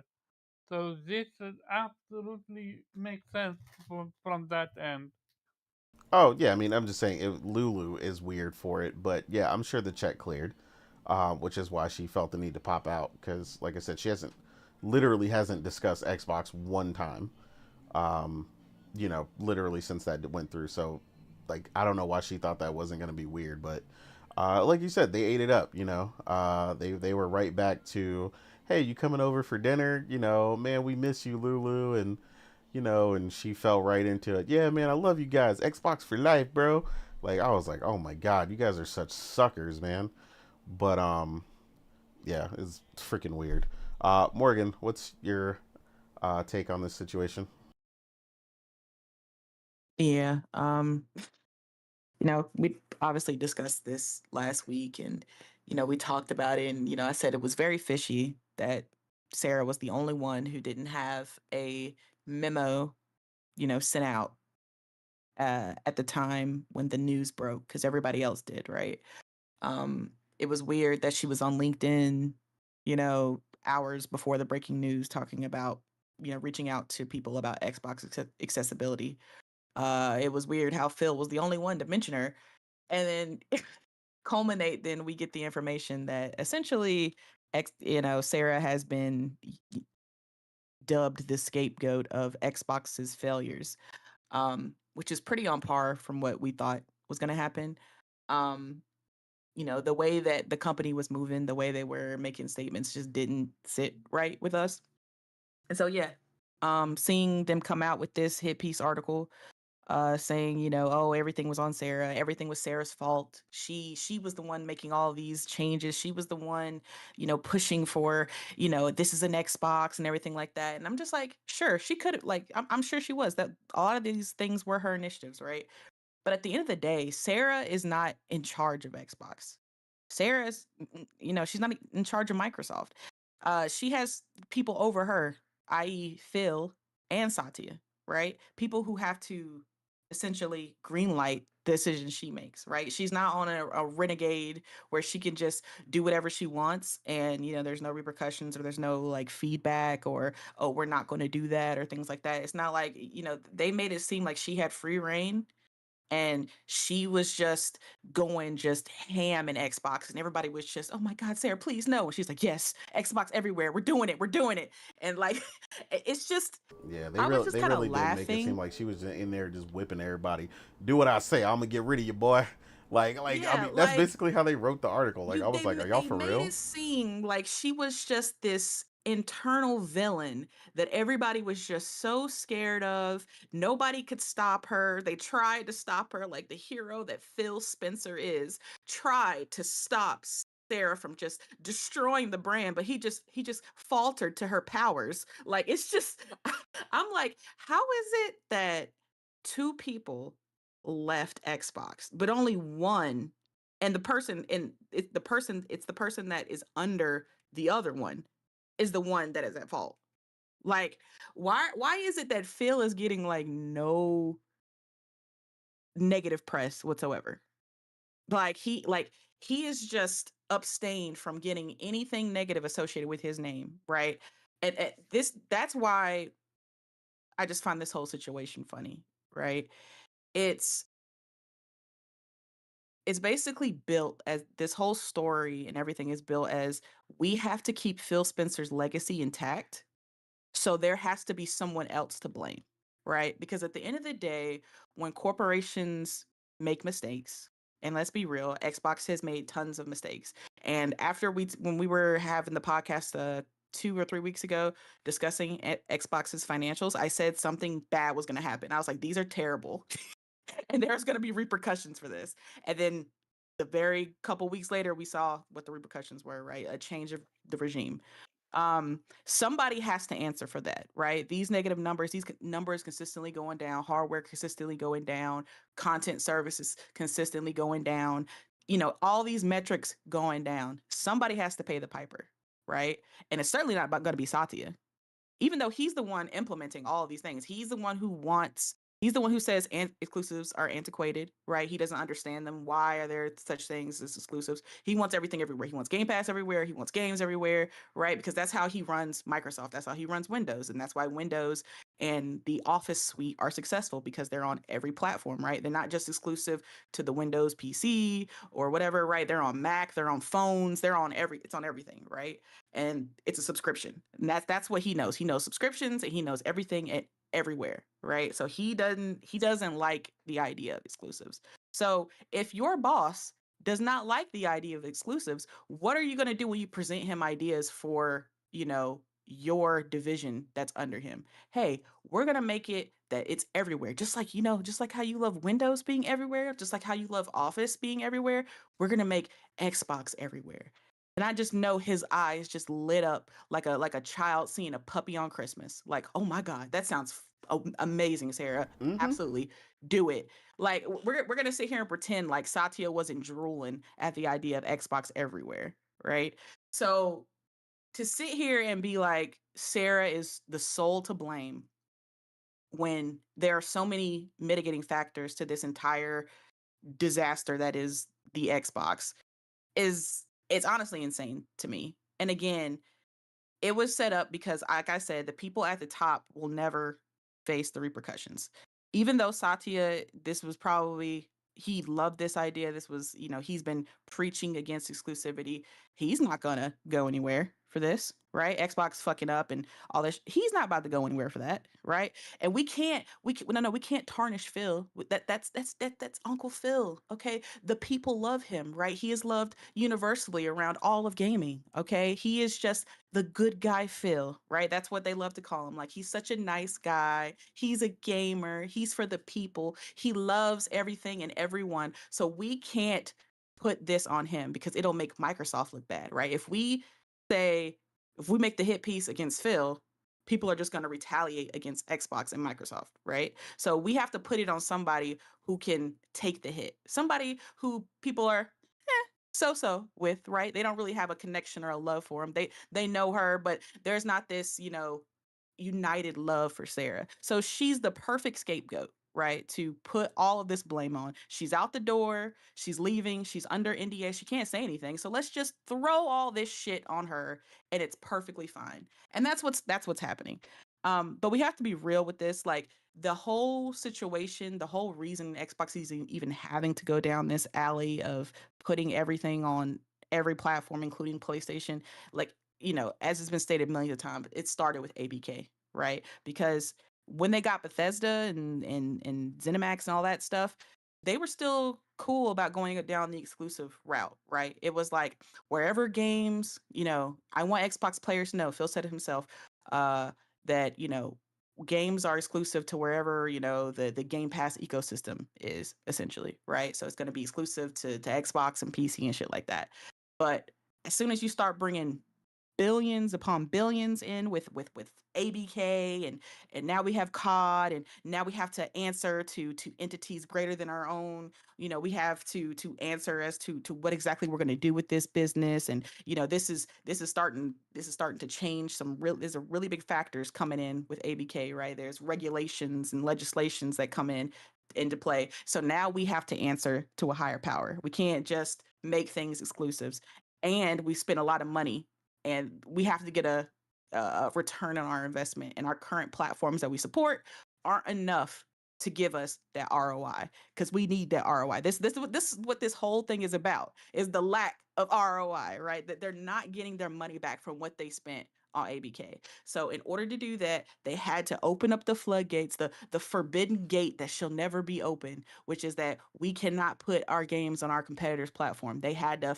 unfortunately force that bitch open and put games on PlayStation, starting with just 4, right? It's just 4, guys. It's just 4. It's just an experiment. We're just kind of seeing what's going on. And then we know what happened after that, right? And now everything is on PlayStation. But again, like everybody and like Weeb said, like Nate said, this has been a plan that has been long in the tooth. This isn't something that just happened in the first year or two, right? Xbox has been moving this way, moving towards, going away from exclusivity, being that more open platform. So to just act like it's Sarah's fault that Xbox is doing this, they would have never done this if it wasn't her. Listen, if it wasn't Sarah, it would have been someone else that did it, right? Because at the end of the day, everybody under Microsoft is just Satya's mouthpiece, right? They're just doing his bidding and what he wants for Xbox, which is why I find it funny, right? Because the way people frame Phil, like whenever there's any negative news about Phil or the decisions he's made for Xbox, the excuse, because that's what I'm going to call it, the excuse is always, well, Satya is forcing his hand, right? Phil doesn't want to do these things. It's Satya. He's the one, he's the puppet master with his hand of Phil's ass, making him do these things, okay? Phil loves gamers. He loves Xbox. He doesn't want games on PlayStation. He's just being forced to because Satya is the overlord who deems all things evil, and he is the reason Xbox is in the situation it is now. That's the excuse. Now, I'm just trying to figure out, when did that excuse stop working? Because why is that excuse not valid for Sarah? So Phil's forced to do what Satya wants, but the person under him, Sarah, can do whatever the hell she wants, and the decision she makes is not because of Satya, it's her own, and she's evil, and she's not forced to do anything. That doesn't make sense to me. You see, this is why I get on some Xbox fans, because they're not consistent. Because it's like, how is one head of a department forced to do things and another is not? That doesn't make sense to me. And even though Phil is supposedly, forced to do, he still has to do these things, and y'all don't consider him bad for it. Like, it's okay, because in his heart of hearts, he doesn't want to do it. So that's why I like Phil, because I know deep down in his thoughts, because I'm his best friend, that he doesn't want to actually make things exclusive. So that's why it's okay when he does it, because he doesn't really like it. Yeah, because And I'm I just mean, I like, played Halo with Phil. I played so Fallout 76 with Phil, okay? I We were named my back to first back. child after that man, okay? You can't tell me what Phil said, okay? Because I know him, all right? We was in them He told Fallout me Street he trenches. loves me. Like, back when, that what was it like last year, the year before when Microsoft or Xbox specifically was going through that mass layoffs and people were like, I know I don't see Phil over here playing Fallout 76 after this news. Mhm. And that was chilling in Fallout 76 after just like, announcing that, there was a couple studio closures and people were being laid off. He was just chilling in Fallout. And people were just like, oh, this man ain't got no morals. Like he is just in there playing games while people's lives are at stake over here.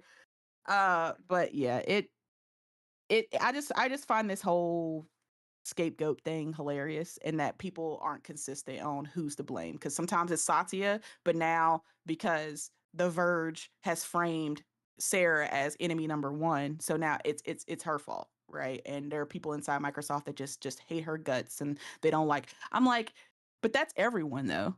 Wherever we all like everybody has a boss, and some people love them, some people hate them. That's just it is what it is. It depends on how you're viewed as a boss, and who's under you and who sees you more and things like that. It's just like I'm like, sure, I'm sure if you ask anybody, you're gonna find somebody that hates their boss at some point. Like it's just weird that they're trying to find people who don't like Sarah and are trying to give an idea of exactly why she left. Like, oh yeah, it's her, bro. She's just this bitch, man. You wouldn't believe. But It's like you very said. amazing that just as she leaves and Asha comes in, that Mm, suddenly people are coming out of the woodwork talking to Tom mm-hmm. Warren, like, oh, how difficult she was to work with, and that they didn't want to come to the office. And she said, oh yeah, all of a sudden, Right. what Right. what Because what timing? exactly. Because before this, everything was awesome at Xbox. That's what they told me. It was a fantastic place to work. Everybody was loving it. The direction the Xbox was taking, right? Because Xbox, this is an Xbox and Xbox Play Anywhere have been going on for years, right?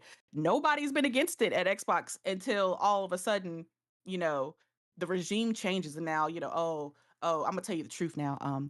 We didn't like that. I'm like, okay, well, why didn't you say anything while it was going on? Well, yeah, okay, so shut up. So it's just like the switch up right now is insane because it's not only Xbox execs, but it's also Xbox fans because a lot of Xbox fans have been telling me that they don't care about exclusives and they think that it's great that Xbox is everywhere and they think the Xbox is everywhere campaign is awesome and being able to play Xbox on my phone and my PC and my ROG Ally and my Xbox and everything, I could Until pick up any until device. yesterday, at least.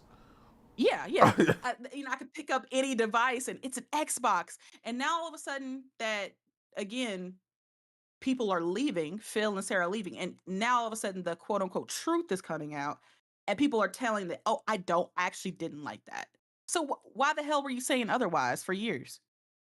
Again, this is what you can't trust anybody on this app, bro. People say whatever narrative they gotta say because most of this shit is just cope, right? Most of these dudes hated the fact that Xbox is everything. They hated the fact that they were moving away from consoles. They hated the fact that they were putting games on PlayStation. They hated everything Xbox was doing. But hey, you can't admit that because then you'd have to admit that, you know, maybe Xbox isn't all that great. Oh man, maybe I've spent my life rah-rahing this corporation and it's all for nothing. So people don't want to do that, right? So they just rather just be like, you know what, whatever the company line is, I'm just gonna tote that company line. I'm gonna tote it till it falls the fuck off a cliff because I'm not going to admit that Xbox did anything wrong because I'd have to admit I did something wrong and I can't ever do anything wrong. So yeah, Xbox is great until somebody tells me otherwise. So now that the regime that was holding that slogan up high is out, now I can say how I really feel. And I'm only saying that now because moving on, the new regime, Asha, is oh man, she's saying the things I want to hear. She's saying things that I have missed. Okay, oh my God. She's saying bring back Xbox. Bring back the spirit of Xbox. That is what I always wanted deep down inside. Oh, thank you, Asha. And it's just so funny to me because this interview, because she was very, like I said last week, very vague about what exactly she meant in her 3 points of the return of Xbox, right? What does that mean?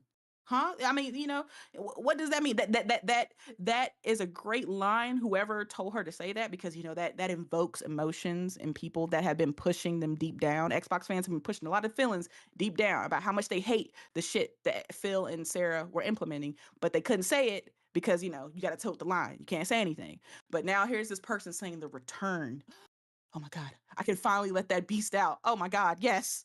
And so it's like, what does that mean though, Asha? And so then there's this Windows Central's interview, right, where Jez Corden interviewed Asha and Matt Booty, trying to get a deeper look into actually what she meant by her the return of Xbox and the other points that she made. And I find it so funny because what people want the return of Xbox to mean is they want it to be a return to exclusives, right? They want it to be take games off of PlayStation. Well, not necessarily off, but stop putting games on PlayStation, right?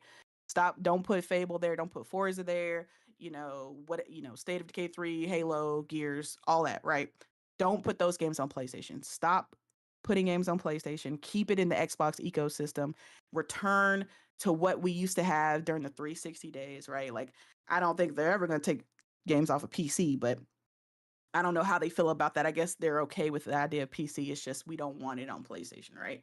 I think they'd really want it off of PC, but I think they know that Oh ship yeah, is they too want it far off, gone. but it's not They want it happening. off of PC, yeah, but that ship is too far sailed. Xbox is PC at this point, so Yeah, they they're can't do trying that. that, and that's what Xbox fans are trying to say. The Hmm. situation that PlayStation is in. That's what they want Yeah. you to think. They're like, no, Oh no, yeah. no. PlayStation can't lose that money either. What do you mean? Hmm. They can't back away. And no, no. Like your post said, Exactly. people keep trying to put Xbox and PlayStation in the same basket. And they're No, not. we ain't even in the same store. We in different states, different countries. Like, Like, yeah, it's far gone. Okay, it's 3-1 now. Yeah, it was 2-1 last generation. It's 3-1 now. Y'all and it's just about to be four to we're one. not even in the same league anymore. Just hush. Like, and so in this interview with Windows Central, she was asked, Asha, what do you mean by that? What do you mean by the return of Xbox?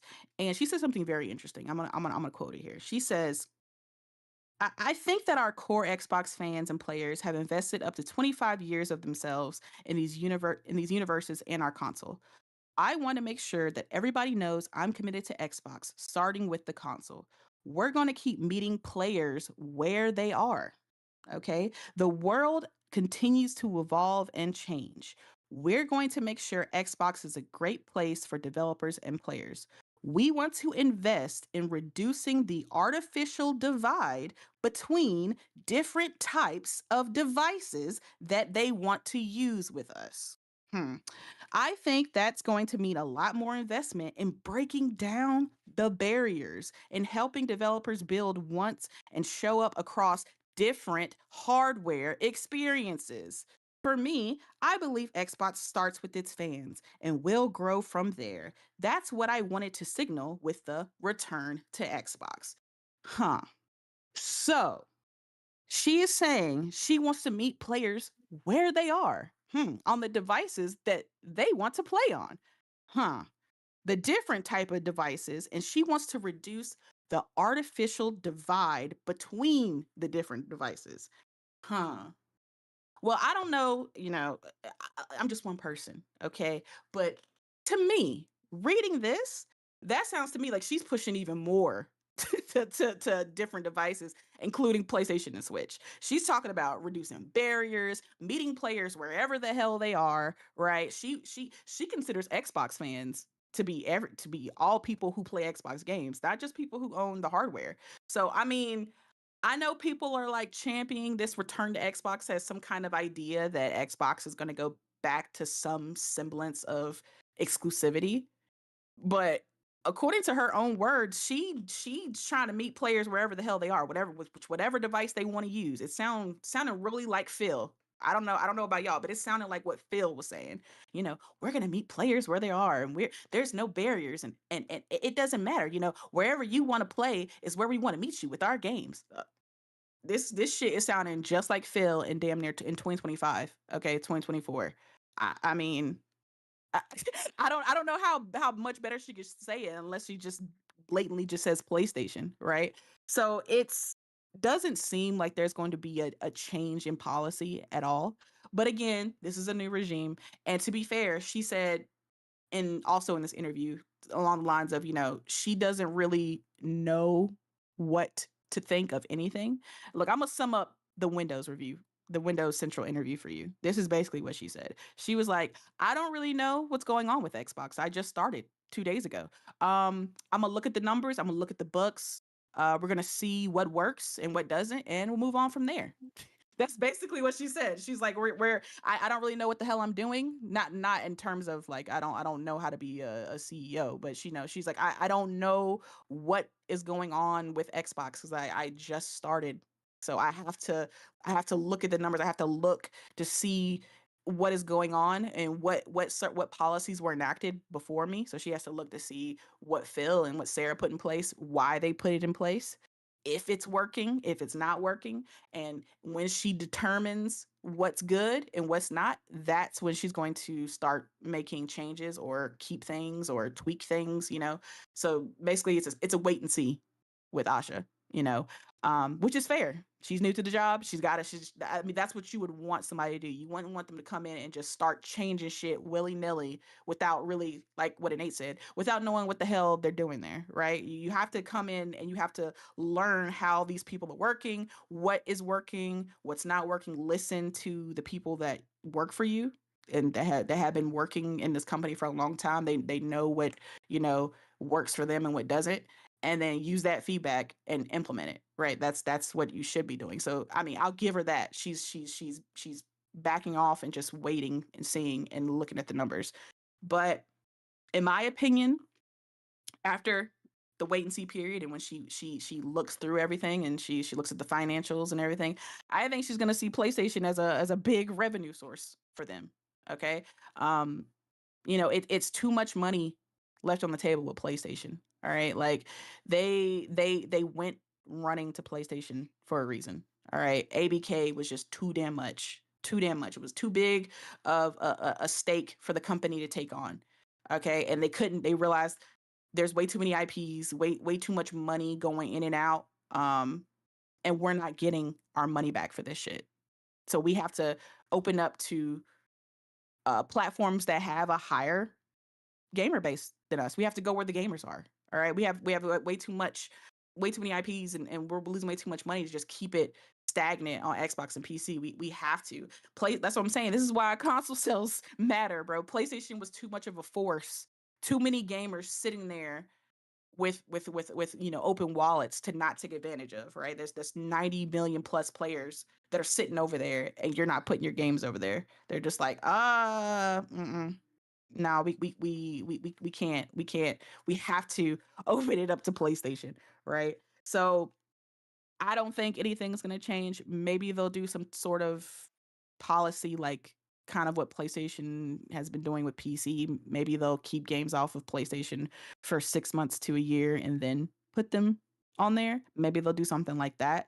But taking them off completely, they don't have the pull to be able to do that. See, the reason, I know we're going to talk about PlayStation and PC, their thing later, but Xbox is not in the same position as PlayStation to be able to do that. They don't have the backing and the numbers and the console numbers specifically to be like, we're going to keep it all over here. They've been sitting around 30 million for like 3 years at this point and not moving.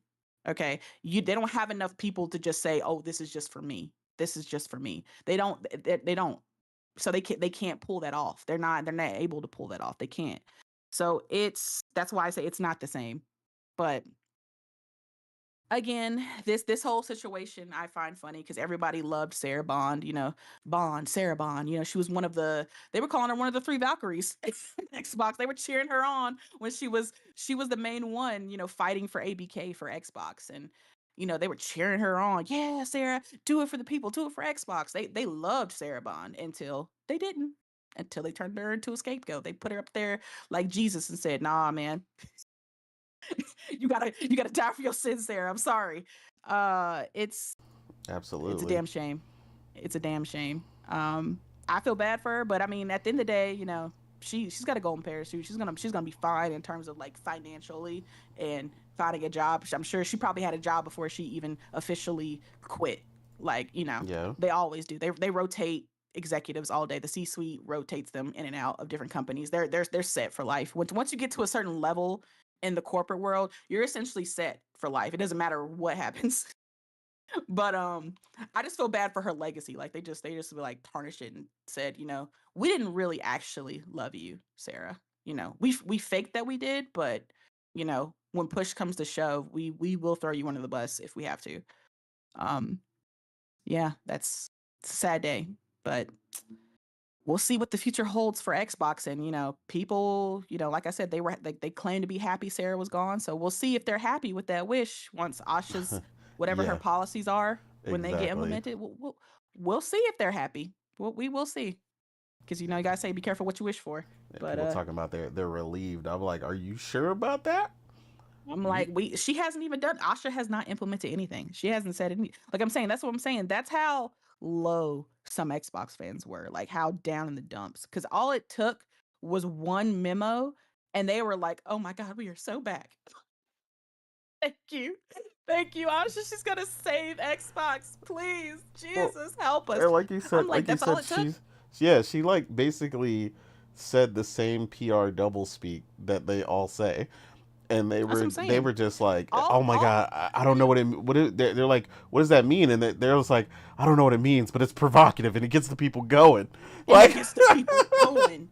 Like all they had to do, all Asha had to do was whisper sweet nothings into their ear, and they just ate that shit up. Like, yeah, guess what I'm gonna do? I'm gonna make Xbox great again. Oh my God.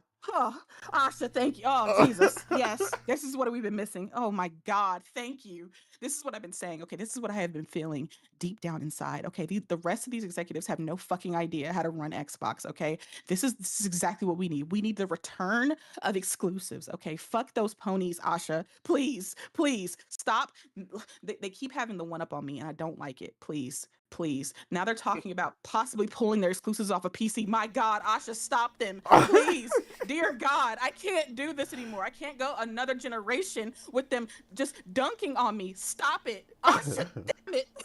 That's literally what this is. It's a cry for fucking help because things are changing, and that's why.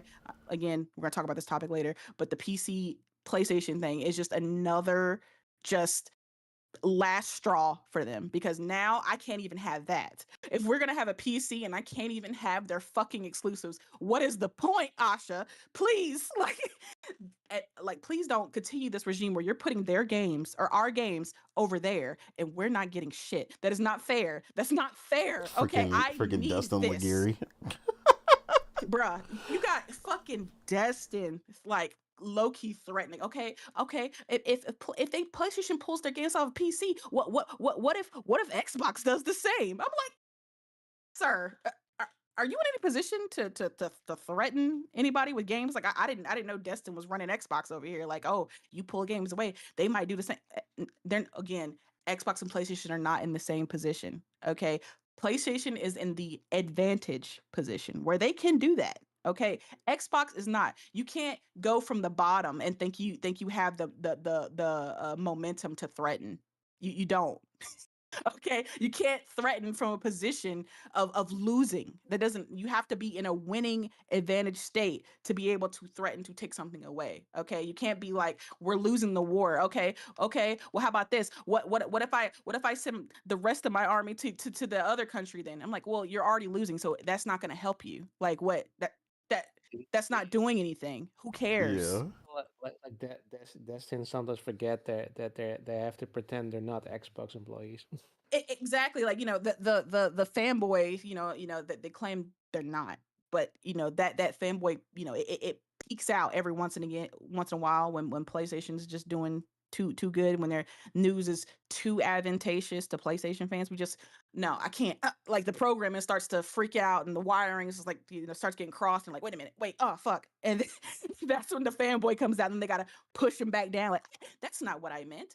I was just saying, I was just doing it as a hypothetical situation. I wasn't trying to say that Xbox was going to do that. I was just looking at different factors that would possibly happen if PlayStation was to do that. I'm just okay, sure, okay. Anyway, but yeah, we'll have to see. I don't know. Again, like I said last week, nothing that happens really probably this year will be Asha's doing like the 24th anniversary and all that stuff has already been put into work. It's already been put into place. Her policies and the things that she's going to enact will probably happen at maybe at the tail end of the year, and definitely like 2027, 2028, we'll see what her regime looks like. Like she likes to say, 25 more years of Xbox, right? We're going to the 25th anniversary. So, her regime is going to be the next 25 years if she's here for that long in the position. Yeah. So we'll see. We'll see what she has to say and what her version of Xbox is. But her having Matt Booty by her side doesn't really give me much hope. But me personally, Zero. though, if you ask me, I would love it if Xbox took their exclusives off. If they cut PlayStation off, because PlayStation needs it. PlayStation needs the competition. They've been way too lottie dottie, kind of just chilling on their laurels because Xbox has just been non-existent. Like it's just that annoying little mosquito that just kind of just buzzes around your face a little bit, but not much of a threat. Just an annoyance. That's kind of what Xbox has been. And I need Xbox to come back with like a sword. Yeah, take your exclusives off and make PlayStation be like, oh shit, we got to double down on these single player games, bro. We can't fuck around.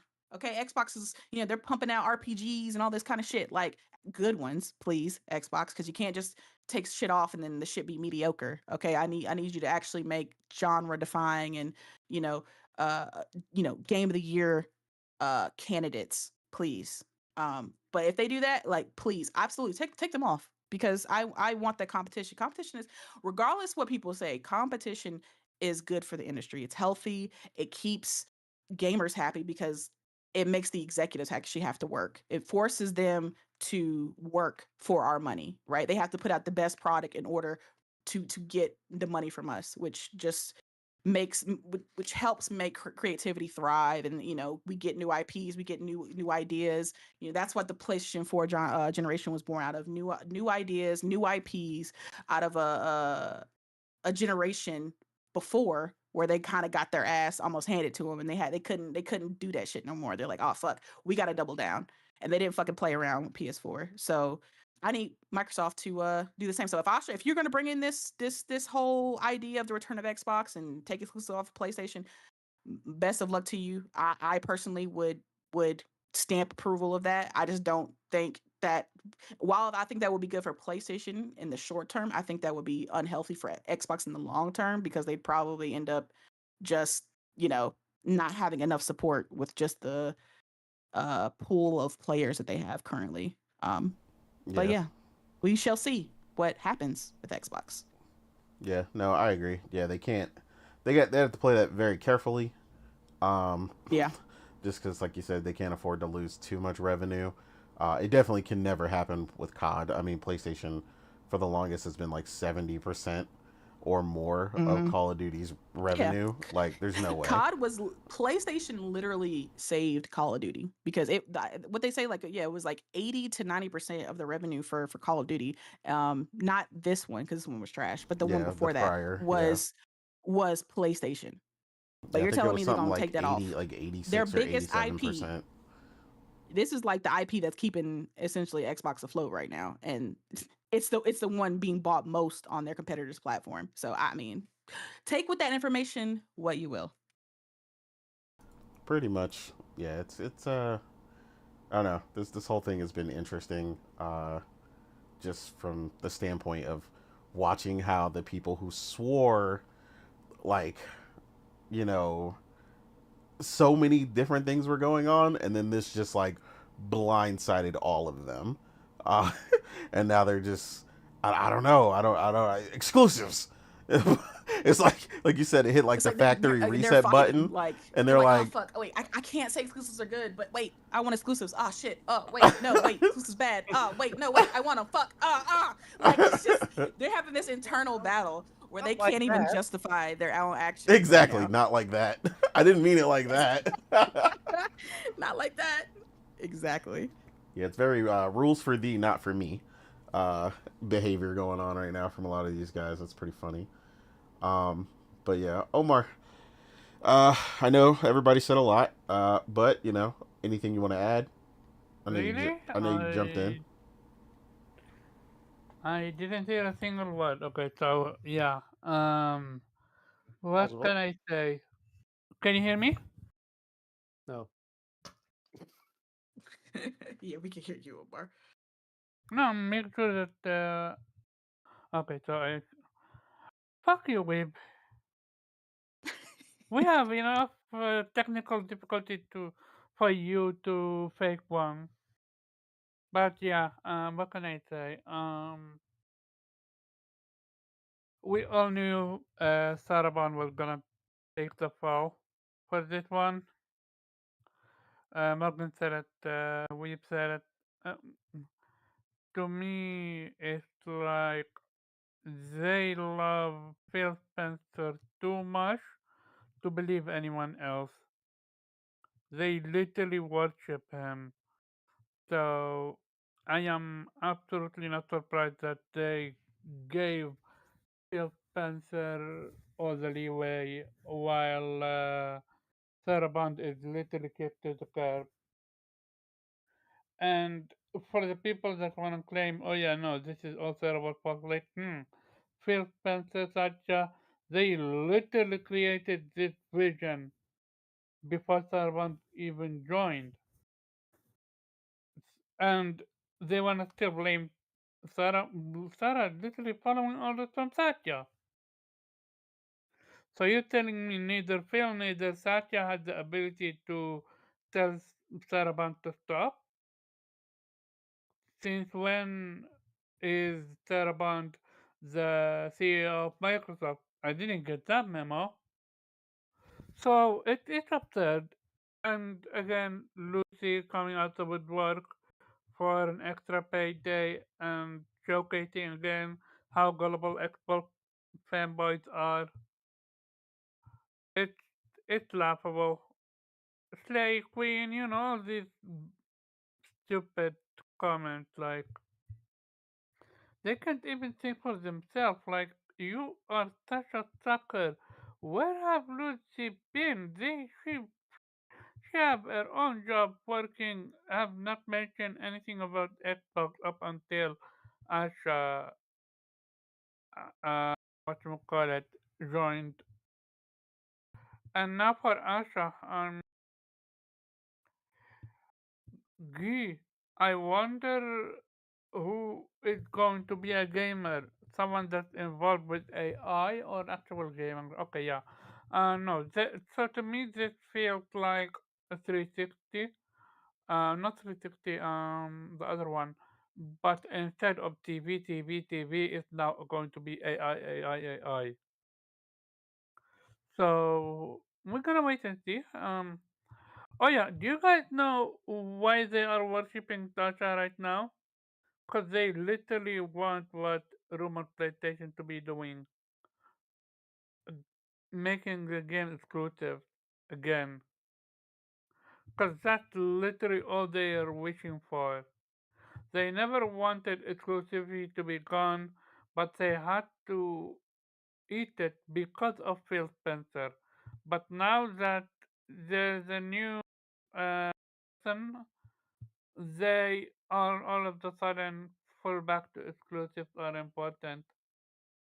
But at the same time, exclusives are not are bad because of PlayStation. So yep, this song and dance all over again. But yeah, it's going to be interesting to see what Xbox Next Gen is going to look like, especially if the rumored PlayStation needs to be true, which we're gonna talk about. As for Asha, good luck. She is absolutely gonna need it. Agreed.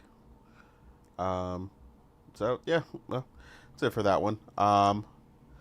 But yeah, so I mean, this one is kind of in tandem to the reactions of a lot of Xbox fans. So we're gonna jump straight into this next one. Um, Several insiders have now confirmed that PlayStation uh, is reevaluating and looking to pull away from their current cadence of single player tentpole titles releasing on PC. Um, Obviously, basically this is coming down the pipeline. As in, there still may be some other things in play. So something like Ghost of Yote may still show up at a certain time frame. But this has got a lot of these, people freaking out because they swore up, down, left, right, and center that PlayStation was shortening the window. You guys don't know what you're talking about. They're running and calling Death Stranding 2 first party now. Even though we know it's not first party, because they're like, look, these guys are all wrong. These 57, insiders coming out that are all agreeing that they all got the same memo. They all got the word. Um, and like I said, a ton of these people have crazy track records. But for all of them to be in agreement is even crazier. So a lot of these people have like really, really solid information. When they usually say something, it's true in some capacity. For like all of them, like 6 to 7 of them plus, basically every insider known to man, basically like, yeah, I heard that too. I, I mean, it's pretty much a guarantee at this point in whatever some capacity, right? Whatever's happening. Like I said, they don't know exactly what that's going to entail and when it's going to be at maximum, at maximum effort. But basically the word's coming down. We've said for a while that, one of the things that PC players, I mean, are pretty funny, right? Like, and there's a lot of Xbox refugees that have gone to PC, and so on and so forth. To kind of try to brag. You see it on social media all the time, especially on Twitter. Whenever a PlayStation game comes out, they'll either pirate it and take pictures and look, I'm playing, PlayStation's first party title with an Xbox controller and all this other stuff. It was a gotcha moment for a lot of these people. Most of them are not playing these games.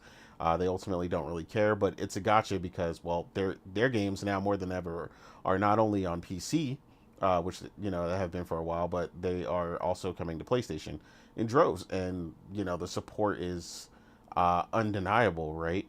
PlayStation fans in droves wanted some of these titles, and PlayStation fans support, and the biggest boost in sales to you know Forza Horizon 5 came when they put it on PlayStation, and I told people that people would eat it up because I played Forza Horizon 5 for years from its original release on PC and loved it. It's pretty much their best game right now as far as what's been released. Um, so it's like it's an easy, without a doubt, that's going to be the case. But because of that, in tandem with this supposed initiative to pull back, they're freaking out because they just swore, they were on a warpath with Xbox Magnus, and it doesn't matter because all your games come to PC. The whole slate, PlayStation's 5 minutes away from day and date. It's coming, and you ponies better fear it. It's gonna happen. God, man, I couldn't escape the nonsense on Twitter about these dudes who are so concerned about PlayStation but don't play it apparently, and then a bunch of them supposedly don't care, and I'll just wait to play their games, and I don't know, all this other stuff, all this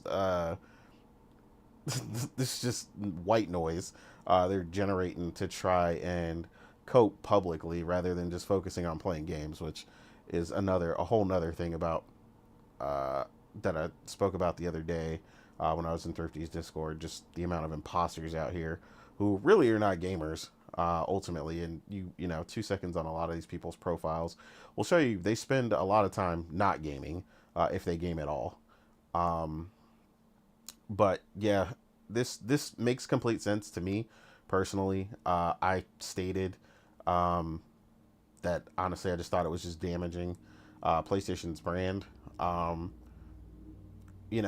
think having it be inconsistent was brilliant, which I spoke about. meaning they don't know what game is coming, if ever.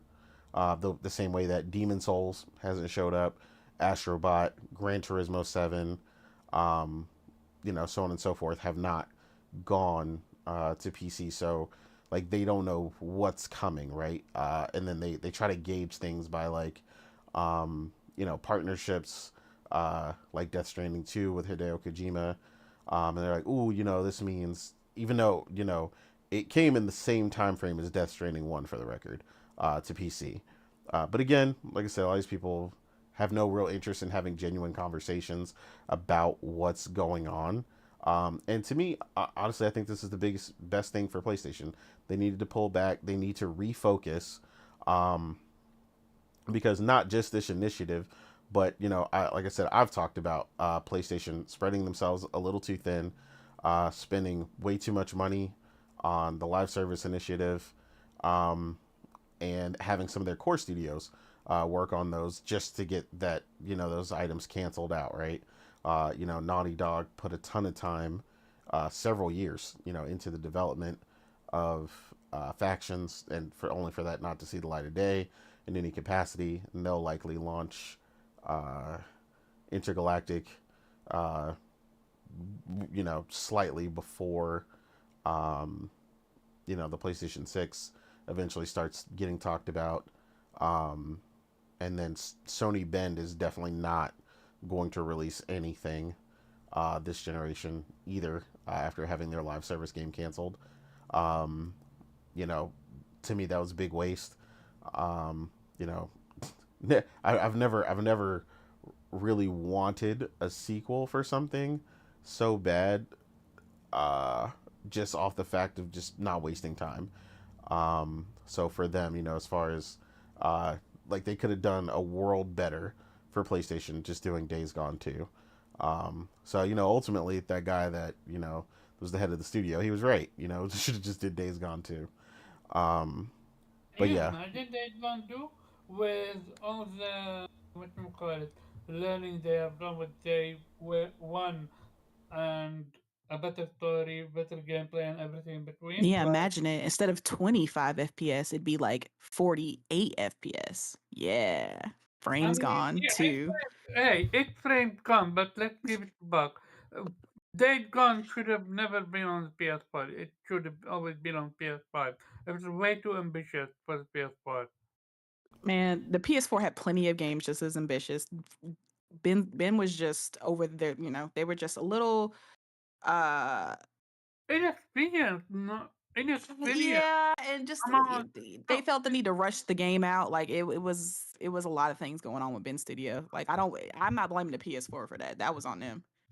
yeah. I mean, they had a lot of complicated issues, but ultimately, when it came to PS5 and played great, um, it was a solid title that I felt like they had a lot of room to improve on, and it would have been much better than coming out with nothing, which is exactly what they're going to come out with during this entire PS5 generation.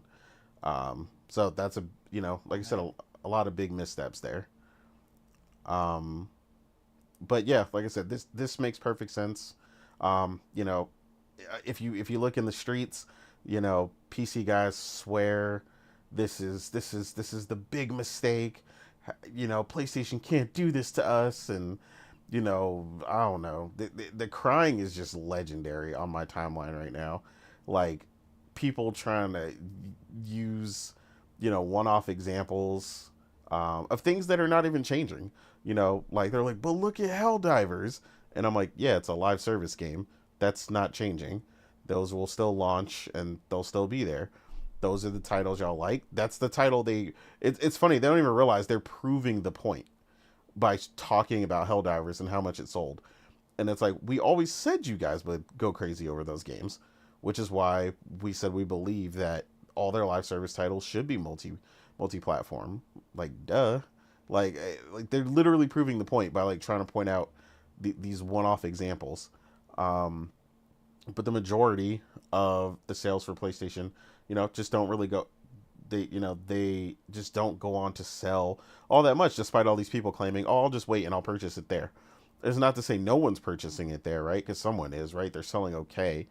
Um, But then, the thing is that they're saying, how can PlayStation do this to us without giving us a chance day and date? They'll never know how well they'll sell if they don't do that. Not, trying to act innocent as if they're not aware that they're wanting PlayStation again. And you guys can see this all over social media. For the longest, PC gamers have been trying to tag team with Xbox refugees to basically try to put PlayStation in the same position that Xbox is in now, where they basically can't go back because so many people have gotten rid of their Xboxes or didn't even purchase one this generation that they're basically stuck at 28.5 million. But according to them, you don't understand. PC will support so much; they'll make so much money. They just got to go day and date, and we're gonna support them like crazy. And it's like, no, you're not. Like, not to mention they'd make less per sale if they had a transition. Even if you guaranteed there was going to be a sale, your sale on PC is worth less than the sale on PlayStation. Like I said, not to mention all the other things that you purchase with it, right? Like, just like I said, I've stated this at one point prior, me alone, right? And I know other people, like I said, Slow-Mo, one of the homies, Slow-Mo Backslap. Most of you guys have watched their show or seen him on Brap. But he's a prime example, right? He's mainly a PC player, but he has a PlayStation for exclusives. And when there's something that comes out that doesn't make a discernible difference whether he plays it on PC or not, a lot of times he'll pick it up on PlayStation. But he's also stated if they went day and date, he wouldn't buy a PlayStation 6. So he's just going to play everything on PC if they ever went day and date. So it's like someone who has, essentially several hundred titles on PlayStation and several DualSenses and a DualSense Edge and all this other stuff would be lost if they went day and date. And people try to act like all that revenue is going from lost hardware, lost third-party sales, lost third-party microtransactions, lost services, because Slow-Mo's a big online person, so he has PlayStation Plus and so on and so forth. And it's like you think sales on PC are going to magically make up for all that money. No, they're not. And then it's definitely not going to make up for it when a large portion of your user base does not purchase a PlayStation 6 because they're moving over to PC, because now you are no longer providing an incentive to get that device. Again, and this is such a weird thing because this is the only place, Brap said it best. This is the only place where people act like exclusives are not an incentive. Many people buy Toyota because they are the number one reliable brand, right? They have several vehicles that have hit 1 million miles and kept going. There's a ton of other things that they do that have them, be reliable. The 4Runner, Tacomas, all these other things offer these exclusive platforms, how they look, how they run, where the cup holder is even, as some people would say. Again, it provides an incentive that no one else wants. If you want a 4Runner, there's no substitute for that, right? You have to get that from Toyota. There's a reason why all these companies make these exclusive titles. They entice you with all these exclusive things, right? So if you don't offer any reason for me to specifically purchase that device, why wouldn't I just invest that money elsewhere, right? Most of us in here, right, have at least bought a PS5 and then bought a PS5 Pro. So, me, Morgan, and Weeb, minimum, right? We also all have the PlayStation Portal. I have 2. We have 2 in my house.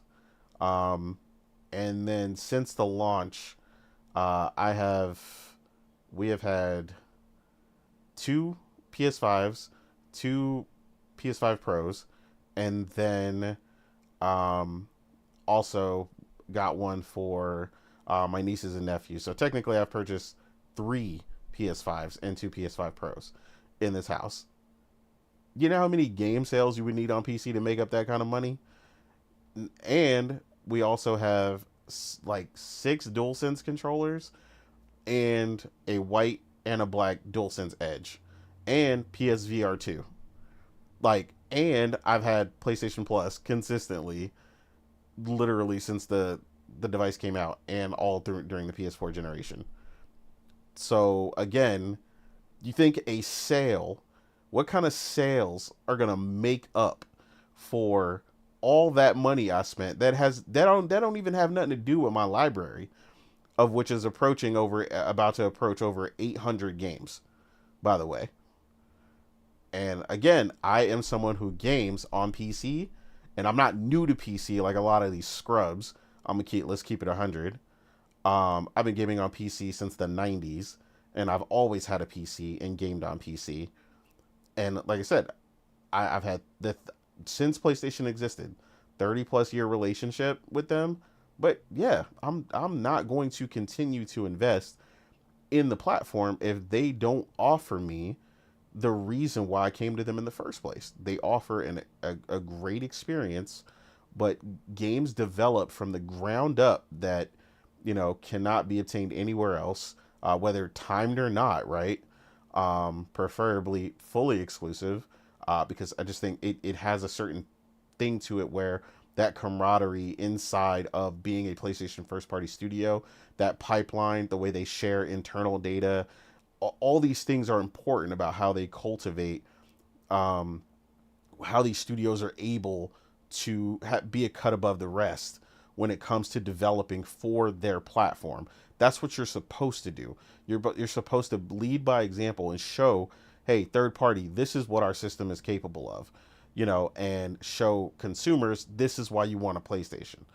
Like, that's literally business 101. There's a reason why people, we joke about people calling Q-tips, right? Q-tip loves that people call them Q-tips and not cotton swabs, because that is a genius marketing ploy where people, if you get them young, they assume whatever they call them, and that's just what they call them until they hear otherwise, right? Even though it says they're cotton swabs on the box, the biggest part of the box says Q-tips on it, and that's the thing. When you think of that, that particular cotton swab, they want you to think of it as a Q-tip because that's the only thing you're ever going to buy. You're going to be looking for that when you go purchase it, and that's the way PlayStation should want to be. Not only to have their games synonymous with their brand, but also the way that Grand Theft Auto has become synonymous with PlayStation over time. Again, that's a third-party title, which you want to incentivize people to purchase it on your system. Why? Because that's going to ensure when Grand Theft Auto, online launches, people, again, you're going to render a PlayStation 5 sale, goods and services sale, a third-party sale. Again, like I said, a single sale for their first-party titles on PC does not make up for that. And anybody who thinks otherwise is an idiot.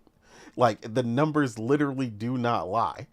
Like, so again, when you see these guys, begging on social media, claiming, PlayStation's leaving all this money on the table. No, PlayStation would be leaving more money on the table by not offering exclusives, by not cultivating their user base to obtain all these things. And we know that they're big because we can see their financials when they come out, right?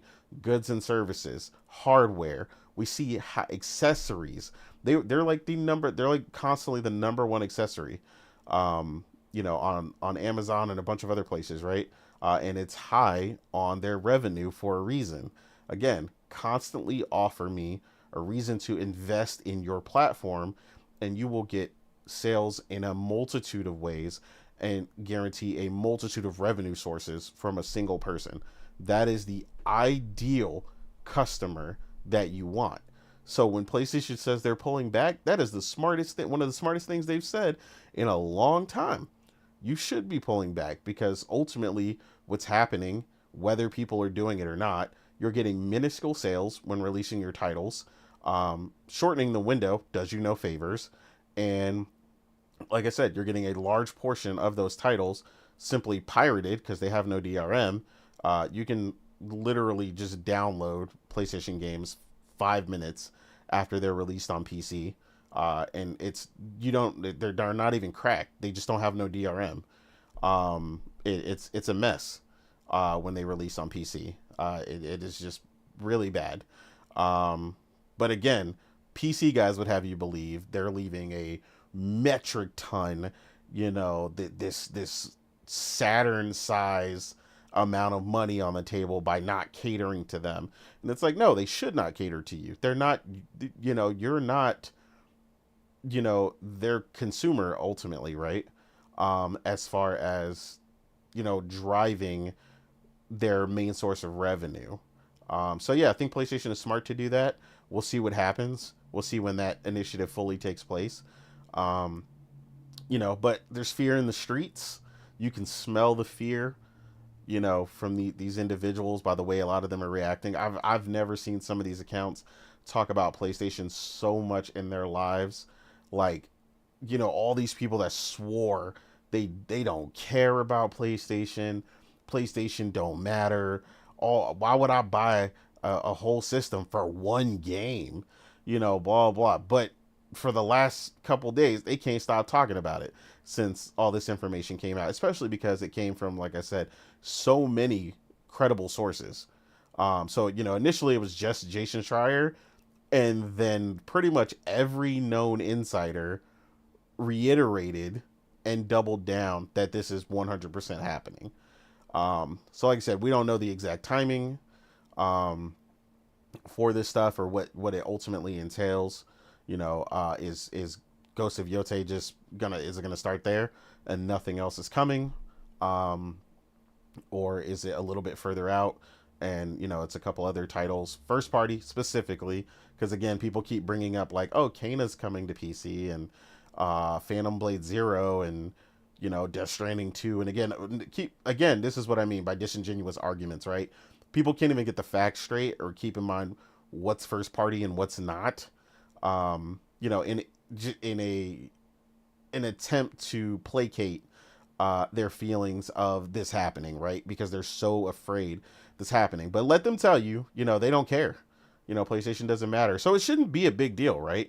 If PlayStation doesn't matter or their games, they only release one big game a year and they don't care, well, the conversation shouldn't even be happening.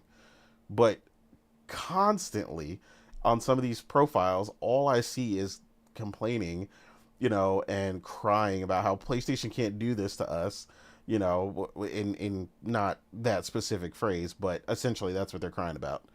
But yeah, this is funny. This is hilarious. This is exactly how PlayStation should be moving. They need to tighten up. They need to keep a lot of their cards close to their vests. They need to, make sure their platform is the most enticing it has ever been. Because, like I stated, they need to put their foot on the gas, while they're up and not coast. They've made too many mistakes this generation with the live service initiative and a couple of other things. So yeah, you need to offer me and upcoming people more reason than ever to make sure you are the 100% most enticing thing on the planet by the time GTA 6 launches. In order to see that 130, 140 plus million sales that I know they want.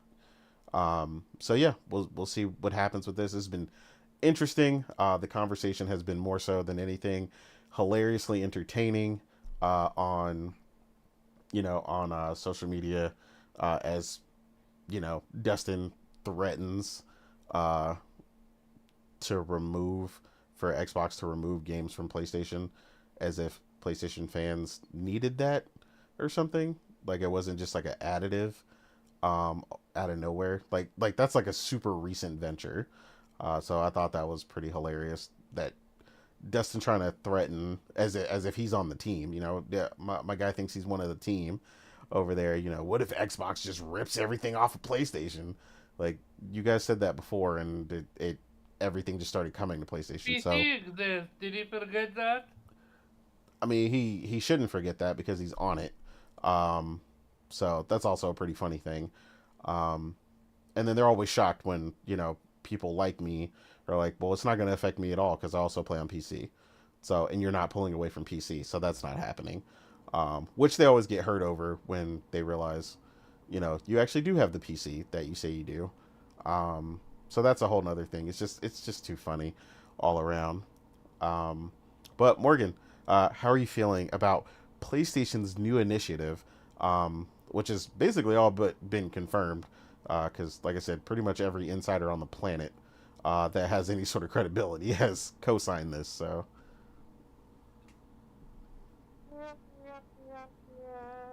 That's basically how I feel about it. I do not give a fuck about these PC players' feelings at all. Um, I thought PlayStation games were overrated. I mean, I thought they were just, third person sad dad action adventure games that nobody cared about. I thought, PlayStation didn't have any games, right? They don't release anything, right? They've only had one game in like 5 years, according to half the people on Twitter, right? So if all of that is true in your eyes, then you shouldn't give a damn about PlayStation taking games possibly off a PC. You shouldn't care at all. It should not even be just a twinkle in your eye. You shouldn't even be thinking about this. You should just be like, oh, shrug and just move on. But the real reason, the real, you know, deep reason that they're butthurt about this whole situation is because they do care. Well, not that they care about the games. It's never about the games with most people on Twitter. It's not. No. It's about the bragging rights. It's about the ability to be able to dunk on people and say, well, I don't need your stupid console because I have all your games on my PC on my platform. So I don't have any problem waiting a year for PlayStation games. I don't have any problem just waiting, 6 months to a year to 2 years or whatever. It's cool. I mean, I got plenty of other games to play. Who cares? I don't even like PlayStation games like that. So again, if that's your mentality, why are you all online crying about this situation? Like it's not adding up because if truly didn't care about a particular genre or publisher who makes games, if them announcing that they're no longer going to be publishing those games on my platform would not bother me. I'd just be like, oh, okay. I wouldn't even comment. I wouldn't even say anything. I'd just move on my day. But with this, and this is just like the thing is, it's not even confirmed. It's just a rumor at this point, and it's got these dudes so fucking upset. And it's honestly hilarious how just that little spark set people off.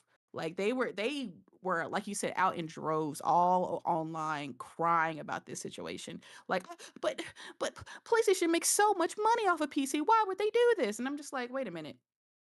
Y'all claim all the time how y'all don't buy their games though. Like, and if you do play their games, you pirate it. So how are you going to claim on one side that you're not participating in purchasing their games because their games are just overrated, story driven trash, right? They're just walking simulators that you can just watch on YouTube. That's what y'all they love to say that, right? But then claim that they're leaving so much money on the table with the idea of no longer providing for the PC platform. I'm just it's stuff like this that just kind of makes me laugh because I'm like I'm confused as to what exactly is it that you feel. But I mean, when we get really deep down into it as to why people are so upset about this, again, it's because they would no longer have the bragging rights of having everything on their platform because that's what they want to say, right? Like, I don't need your hardware. I have all of your games on my PC. I have Xbox games, I have PC games, I have PlayStation games.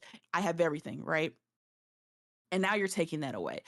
Also, this factors even like it goes twice for Xbox guys because now you're not only taking their ability to have PlayStation games with their, Xbox Magnus, right, which will supposedly have Steam, right, which then will give them access, to PlayStation games. So now you're taking that ability that, they'll have access to PlayStation games, for the next generation.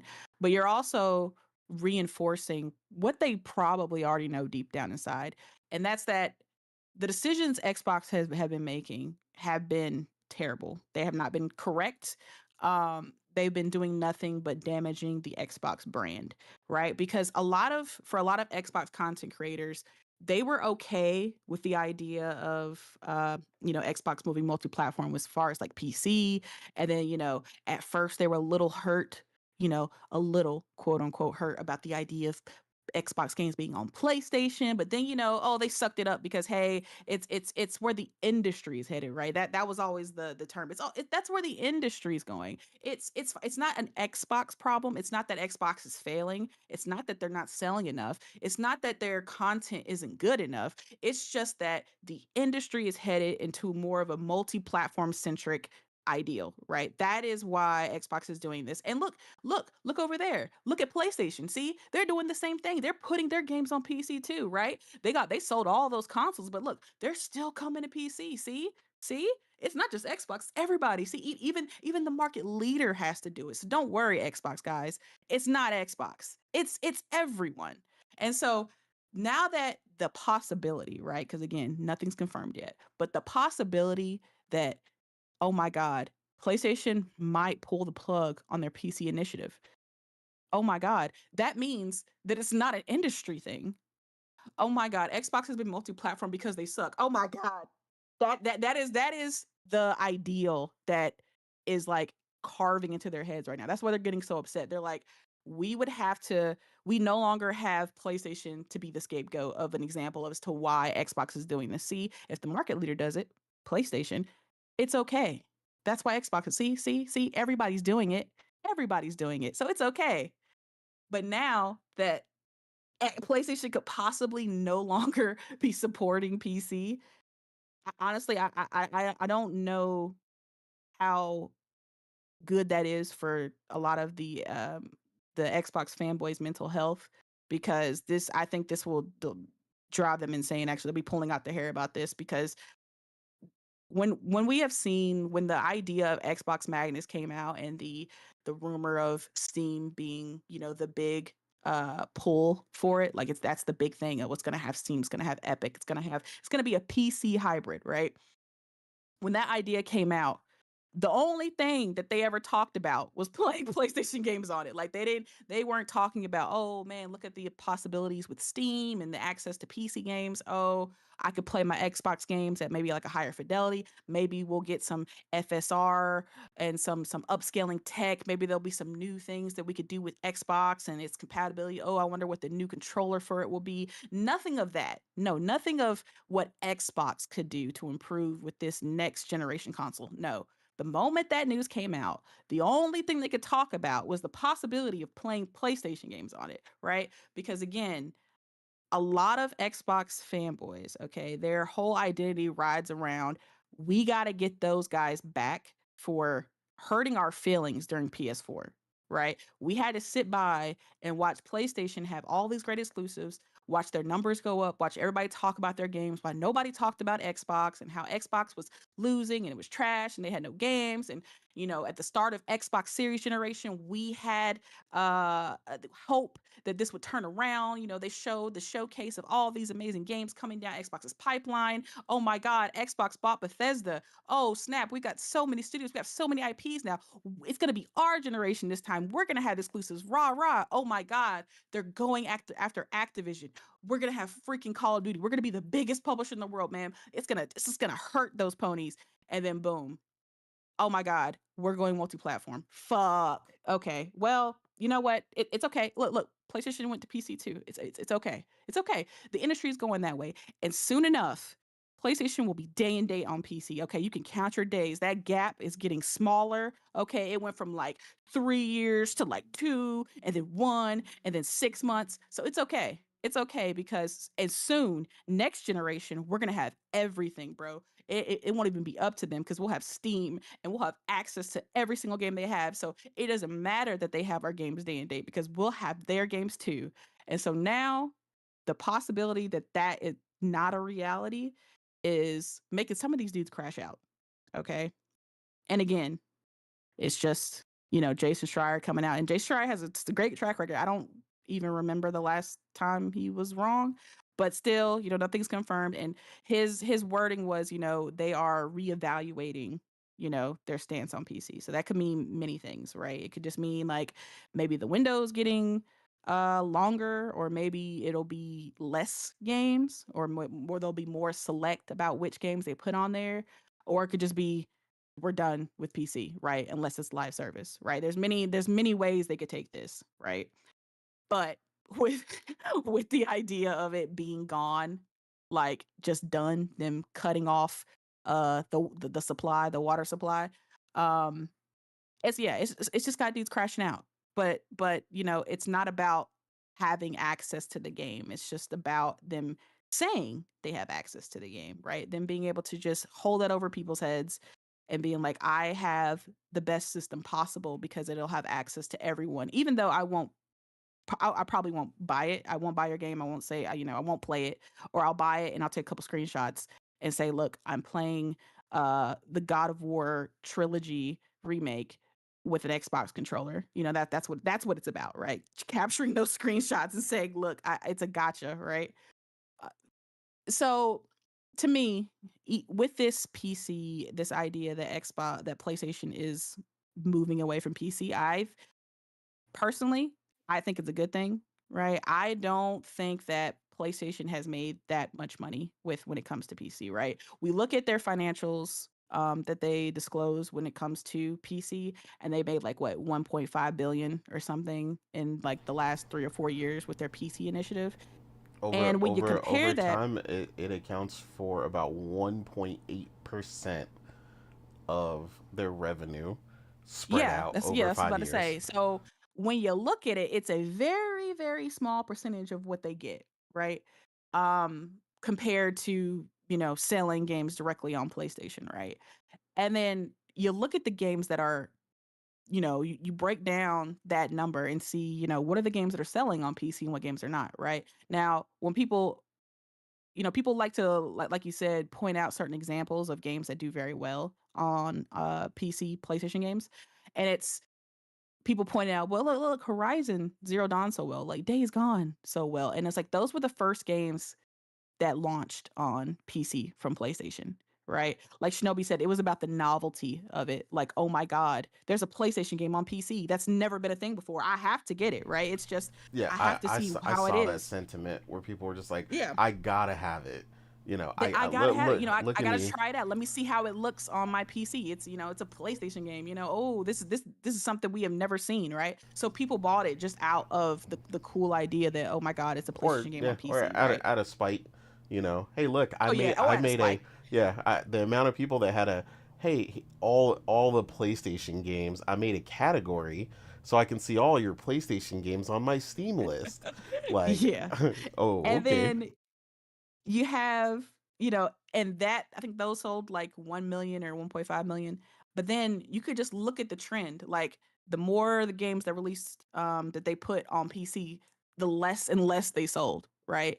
And then one of their highest selling games was Helldivers 2, right? A live, like they said, a live service game that, that usually does well when it's on, multiple platforms, right? And those are the games that PlayStation isn't planning on taking off of PC, right? So you're and I say, you're just the argument that it's going to affect them anyway when the majority of the money that they're making on PC is live service.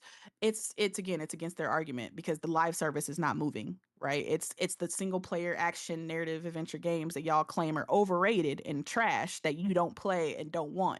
So again, if you feel that way, you shouldn't care about PlayStation taking. Now you got people trying to be like, but that's just so much money on the table. And I'm like, it's really not, because you're also not factoring in when people say how much money certain platforms make, they never really factor in how much it costs to port, how much, they have to pay employees to make that. Like, Nexus, they're not doing that for free, Well, right? how much does it cost to port, and how much money am I losing by removing that incentive from my platform? Yeah. Yeah. I mean, we saw a lot of us saw Sean Layden's interview about, because he was the one who initially wanted to put PlayStation games on PC. And he said it was an uphill battle. There were a lot of people against it. And the reason he did it is because he wanted to introduce, PlayStation IPs to an audience that wasn't going to come to PlayStation, right? And, a lot of, some of the execs who have been continuing the initiative, like Jim Ryan and Herman Hulst, they were just like, oh, well, we want to convince, maybe if they play, Ghost 1, they'll want to come over and, play Ghost 2. They don't want to wait anymore, right? But we see that that's not the case because you've trained your PC players at that point, to be like, okay, I just have to wait 13 to 14 months and then I can play your game. So after that, like after the first 2 or 3 games of that pattern kind of happening, they're not going to move because they're just like, okay, well, it'll eventually come to PC. It may not be 6 months, it may not be a year, it might be a year and a half, but it'll eventually come over here. And PC players are known for waiting, right? They don't really care about like I gotta play it day and date, right? Like they'll just be like, I'll just wait for it to come over here.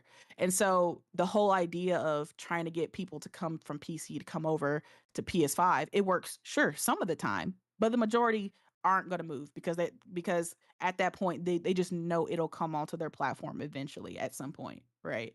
So trying to do that, I think they realize that that's just not going to work, right? If they want to play the game, they'll buy a PlayStation or they won't. Like it just is what it is. Um, and again, like I was saying in the last topic we were talking about, right? You have Xbox fans who are, again, with Asha and her new regime, the idea of the return to Xbox and the idea that exclusives might be a concept for them again, right? That they all of a sudden realize why exclusives matter, right? The bulb turned on as to why exclusives are important for your console and your hardware brand and how it diminishes it and essentially makes you when you don't have exclusives and when you don't have that camaraderie around the console and you don't just prioritize your hardware, now everything is Xbox. The Xbox console itself is diminishing and really no one cares about the brand anymore. It's just, what is an Xbox at this point? That's what people have to ask because they really don't know, right? And so now the idea of exclusives coming back is just great. Oh my God, you know what? That'll be good. They need it for the hardware. They need it for the brand recognition. But then 24 hours later, we get the news that, oh, PC and PlayStation might be a thing of the past. And now all of a sudden they're switching back to wait. No, wait. No. Exclusives are bad. Don't do that. That's bad for the industry. That's bad for gamers. It's anti-consumer. Please stop. Don't do it. But then, again, it's two sides of themselves fighting each other because they're like, exclusives are good for Xbox, but look, I don't want them for PlayStation. No, that's not okay, right? And again, the decision itself confirms everything that they feared, that Xbox's decisions were their own. It's not an industry thing, it's an Xbox thing, and they just don't want to face that, right? Um, but I think for the best of the brand and for PlayStation's health, right? I think cutting off PC was great. I mean, again, I'm looking at the numbers. They weren't that great. People say, but why would you just leave $1 billion on the table? It's like there's more than just that money at stake, right? We've seen it again. We've seen it with what happened with Xbox, right? We've seen the moves that Xbox has taken and the road that it's led them down, right? Like ever since they've been on PC, it's been nothing but like just down with the hardware, down with the prioritizing Xbox consumers. Because I'm gonna tell you right now, like it seems like PC and PlayStation players are more important to Xbox than actual Xbox customers. I mean, why do you think Asha felt the need to say that? Oh, we're gonna return to Xbox and we're gonna return to putting the people who have supported us for 25 years first, because they haven't been. They've been treating everybody else better than the people who are actually buying the hardware. And this is what happens when you just move away from hardware and start supporting other platforms, right? So as a PlayStation player who is invested in a PlayStation, I want, as a PlayStation consumer, I want to be put first. And y'all can say that's selfish, but I bought the console, I bought the hardware, I'm buying the games. So I should be put first over somebody who's not. Like, and that's just, it is what it is. Because again, if I'm investing in the hardware, I want the best possible outcome for that hardware, right? I don't want that hardware to be essentially be useless. Like, it'd be like, why did I pay, $500 for this console $80 for this controller, $100 for this other controller, $100 for these games, $100 or $200 for this peripheral, if you're just gonna put everything on another platform that I can just, invest in for cheaper and get your games cheaper? That like why would I have invested all this money into this, right? I want a good, just like Xbox, I want a return on my investment, right? And all consumers should. Like, you invest in something, you want a return in it, right? You don't want to spend your money and waste it. So PlayStation should be prioritizing uh the console that is their console, right? That they have people buy, the same way Xbox players want Xbox to prioritize their console, as they should. Again, I say I agree. I should stop putting games on PlayStation if you have to, and maybe then I'll buy an Xbox and I'll support the Xbox platform, right? Because right now I don't have to. So if they go back to that, that would be great, and I think PlayStation should do the same. But again, it's rumors, it's speculation. Maybe, Jason said he had more to say, but for right now, he released the news on the Blue Point situation. So I'm pretty sure he's probably trying to go in order. Like, Blue Point news was first, so I'll say that. Maybe he'll do a expose on this whole PC thing later sometime. I don't know. But it'll be very interesting to see in PlayStation's next financial statement, because they usually have like you know, a big interview and stuff with like Washington Post or whatever about like their plans for their future when it comes to their financials and how they feel about certain aspects of it. And maybe they'll give a breakdown of them possibly moving away from PC. Maybe they won't. Maybe they won't say anything, and they'll just kind of slowly just diminish their support there. I don't know. We'll have to see. Um but I personally think it's the right move. I think for the betterment of the health of the PlayStation brand. Which I am a supporter and a member of. I think it would be best for them to move away from PC. They're not, PC isn't doing enough to kind of convince me that they should continue to be uh, supported. Like, they're not buying the games. The only games they're buying are the live service games, and those games aren't leaving. So it doesn't really seem like anything's lost with that. But again, we'll see. Anything's possible. But I do find people's reaction to the news quite funny. Yep. Yeah, I agree. Yeah, that's it. Cool. Yeah, I agree with everything you said. Um, yeah, I'm still just laughing at the reverse statement. The wannabe Uno reverse card that Destin and several of them are trying to put out. Mm-hmm. Xbox will do it to you too, and it's like, yeah, No, they won't. but Xbox is not a PC though. Y'all know that, right? Like, Yeah. them not Again, putting their games on PC is not an anti Xbox move. It's a protecting my brand move. Like, which is what they want for Xbox. They want which Xbox is to what protect their brand, but they don't exactly. want PlayStation to do the same, because it's Yeah. just, at that point, it's not fair. It's not No, fair. I almost had it all. It's PlayStation not should come fair. join us down in the mud, They're where just we put upset ourselves. because Xbox forced their hand and they all became PC refugees. And they're upset because they've had to do it. Like, most of them don't want to admit that they're now, their main platform is PC, right?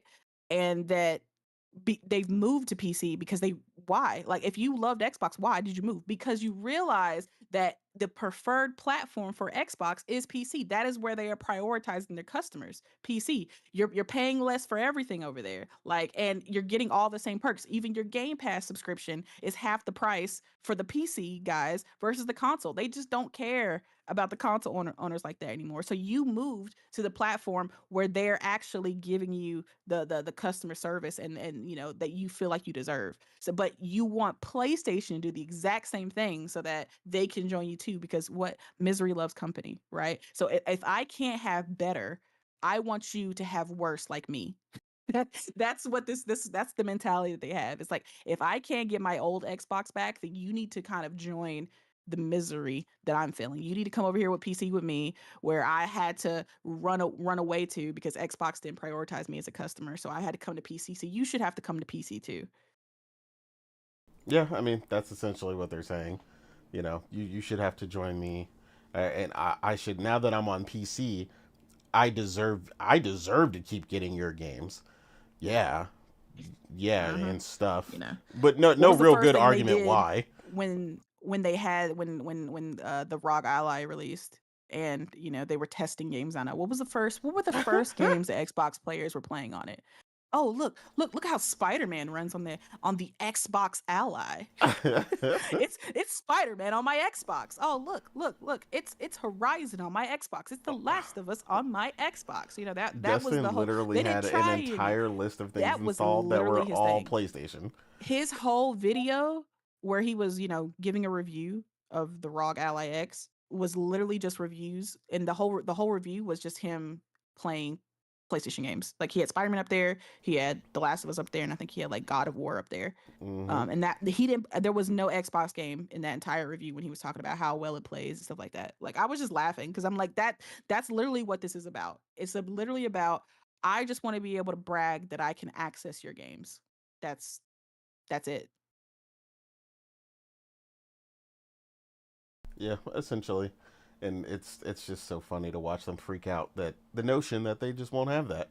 And the reality is they'll get over it. And if they don't have a PlayStation, then they'll eventually get one. And if you don't, then you're not the consumer base in the first place. So who cares? Yeah, they all have one anyway. So which is the funny thing. Yeah, and I always tell people that. I was like, don't let PC people fool you. The people who care and the people who are going to invest have done so or will do so. That's just the reality. Like I said, I've been gaming on PC for over 30 years. I know the behavior of PC players. Like I said, and those who are not interested weren't the consumer in the first place. So putting it on PC is irrelevant because they're still not going to support it. So again, there's no real reason to ultimately put their games on there outside of, again, like I said, live service, because live service titles flourish on pretty much everything, but especially PC. Like they love that stuff. Um, you know, pretty much everybody I know that I played with over the last few years has played Helldivers, even if they only had a PC. So again, yeah, PlayStation I think is on the right track. Hopefully that's what they're doing going forward.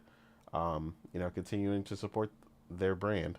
Um, but yeah, Omar, how you feeling about this? This should be like the world's greatest, most exciting news for you, because you hated when PlayStation started doing PC stuff. So I Let's think this keep should it be a great. buck. We all hated it. I mean, But I didn't. I thought it was stupid, but yeah. we all thought it was stupid. We all voiced our opinion about it. But remember what PlayStation said, or rather, Jim Ryan. We didn't get any pushback.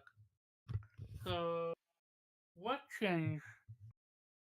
I truly believe Microsoft caught them off guard with Rogue Ally. And if there is one thing PlayStation don't want, it's their game on Xbox. Even if it's Rogue Ally, it's what you call it, its own company. The optics is literally PlayStation games are now on Xbox. And with the rumored next gen console for Xbox to be just practically a PC, this was checkmate on Microsoft part, thinking, oh yeah, PlayStation are locked into the whole PlayStation ecosystem. They're not going to be able to drop out. They're not going to be able to prevent our games on Xbox console. But PlayStation software like bet, and I truly believe this rumor mostly because when there was a rumor that PlayStation games are gonna be on PC, this came from a literally obscure YouTuber from Russia or something like that. However, this rumor is literally coming from Jason Schreier. And I truly believe Jason Schreier is not dumb enough to shoot himself in the foot by putting out such a statement without any credible evidence. Well, let's be accurate here. It started with Jason Schreier, then it was co-signed and corroborated by Nate the Hate, by Sneaker So, and by like four Yeah, other people. what does that tell you is they literally sat down on it but didn't want to break it. The news unless it's super confirmed. It's one thing for these people to say it, but for someone like Jason Schreier to say it, like his credibility is off the shot. So, do I see it happening? Yeah. Do I see Wolverine heading to PC? It might be Wolverine and Yote could be the final batch of PC games. I mean, PlayStation games heading to PC. When it comes to single player, I need to reaffirm that.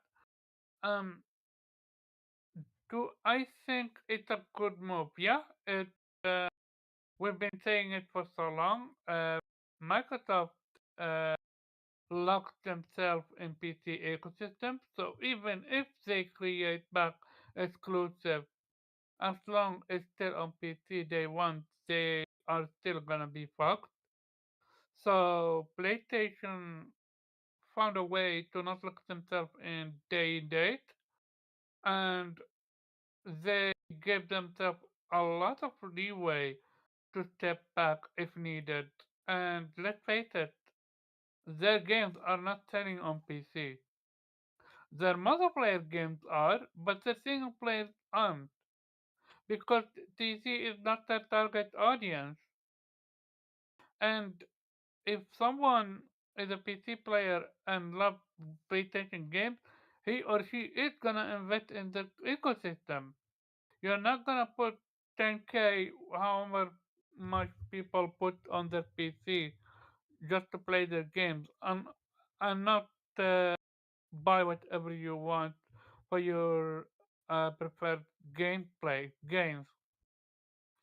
So, and now the people, I'm talking about the Xbox fanboys, the ones that are begging Pacha to bring exclusive back, but I'm more talking about the people that were literally championing exclusive back when Microsoft bought Bethesda. I will never forget it, Paris.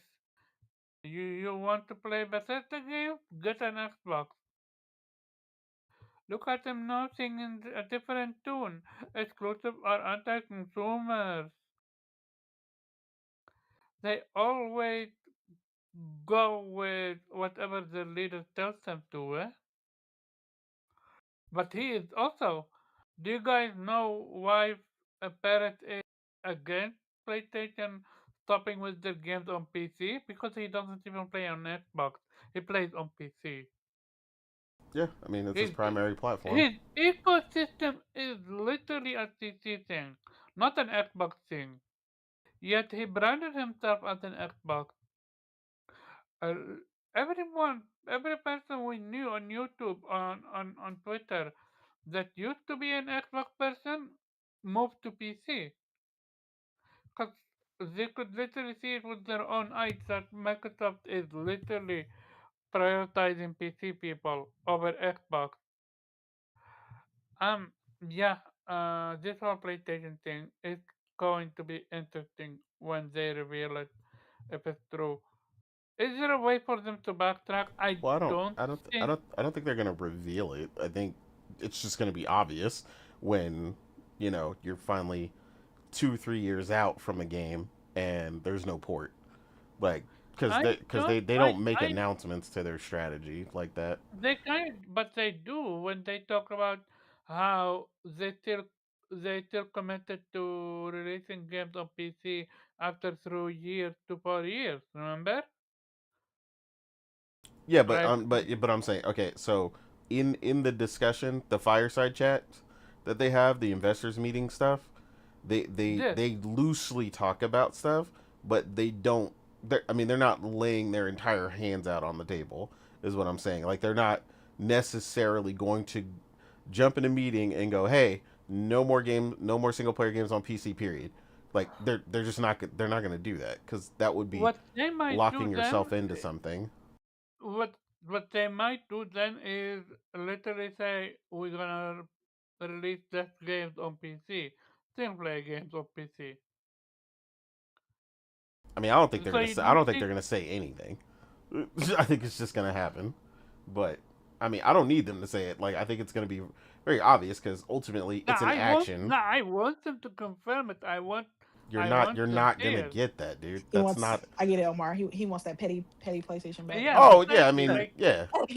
I want them crying. I want them literally crying because of this move. I literally saw a person wish uh the profile picture, how complain about how what you call it, PlayStation shouldn't drop PC.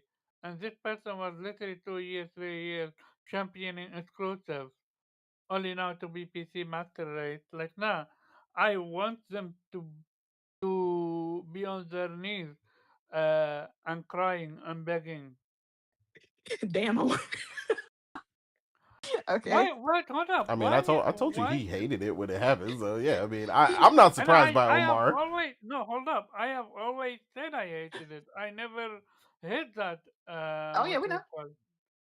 However, when I thought they're stopping, uh, not stopping it, I just moved on. I'm not gonna waste my time hating on it. I have said I hate it and it's done. But now that I know that there is rumor of it being stopped, yeah, absolutely, I'm gonna champion it. I was literally one of the first people that said they shouldn't do that. So what would I be if I don't say good, stop it? If you have money for a PC, you have money for a PlayStation. That's simple. Hey, see Fresh, I'm super fucking petty. Also, congratulations on your plat for Sons of Sparta. But yeah, um, I want him to scream. Okay, so real talk now.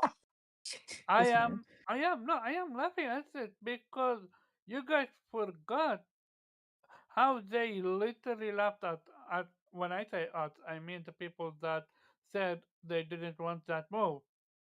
Oh, I We know. wanted So PlayStation to be plenty of them post PlayStation. about it every day, And like it's Omar part of took that their personally. initiative. Sorry, what'd you say, Weeb? I didn't mean Yeah, to talk like over you. And he took that personally. Yeah, no, Weeb, what did but we? I Hold on, am wait, Weeb, what'd you say? He said, I and said Omar that. took that personally. Oh, okay, got you. what did he say? Oh my god. Go ahead, just go, Omar. I know, Omar. Don't worry about it. What I want to say is this. I am curious what the reasoning is for moving this way. If it is what I think it is, which is they wanna prevent the games on Xbox. But that's about it for me. It's gonna be interesting to see what PlayStation gonna do. Agreed. Weeb, how you feeling about this? Yeah, I'm gonna drink to this because I You love it. drink Weeb was literally like, for Shit. breathing. That's not a choice. You literally drink for breathing. Weeb said, Oh, I'm gonna put on the soundtrack. You know, I'm gonna put on a soundtrack and enjoy life. oh yeah, yeah. Bust out the record player. I popped up a special bottle of whiskey for this because I mean it's time to celebrate. You know, I mean it is like it's fucking hilarious, and I agree with you, Nate. I don't think they're gonna confirm it. I mean, you confirm good news I mean it's good news, but in the sense like this is sort of if it pisses people off, you're not gonna confirm it. You know, you're not gonna uh, the whole thing with the strategy to put games on PC. That's sort of like you need to come out and say that because it might cause people to think, oh, do I still need a PlayStation, right? this is better because now you're gonna create confusion about, oh, maybe I do need a PlayStation, you know, and the fact that you're not even gonna confirm it, like keep people guessing, is even better because then people will might make the jump just to be sure, you know, just to not yeah, miss out, you know, on Agreed. potentially these great games. Yeah, I mean it's if the entire story, I mean the story Charlene confirmed, like the story is true, but if that was still sort of the strategy, you know, put it on PC to see if we can somehow bring them over. Um, yeah, it stands to reason that that experiment will have to end at some point, and that might then be the conclusion, which we've all said and all no knew that it's not working. People are not going to move from PC to PlayStation uh, just because you put your games on PC. And yes, PC gamers are willing to wait for those games, and putting them day and date would be absolutely the worst thing that you could do because yeah, then you're removing any incentive, to buy a console just the same way as Xbox has done. Like you don't want to follow that. So they sort of were, I guess, sort of skating.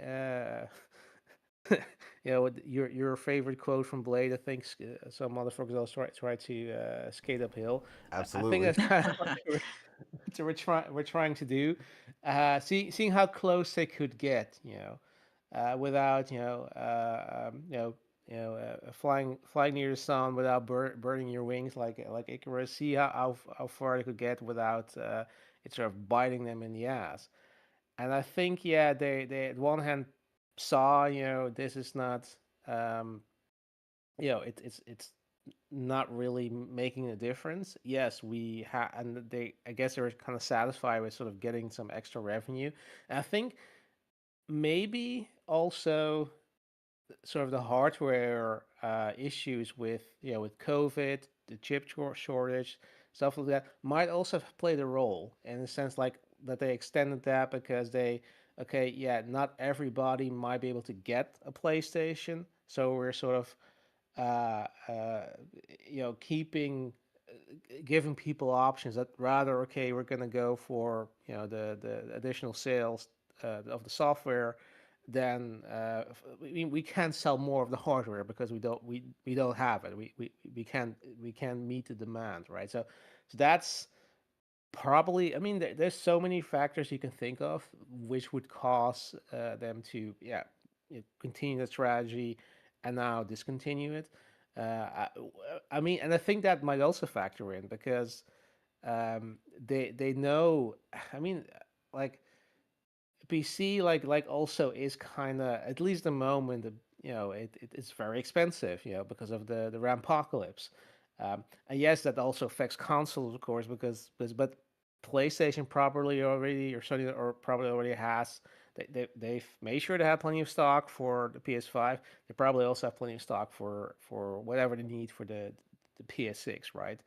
Um, so I do think that there might in that sort of way maybe hedging their bets in the sense that they're saying, okay, yeah, we're gonna keep. We don't really want to give people an incentive to buy a PC. Like we don't need the competition.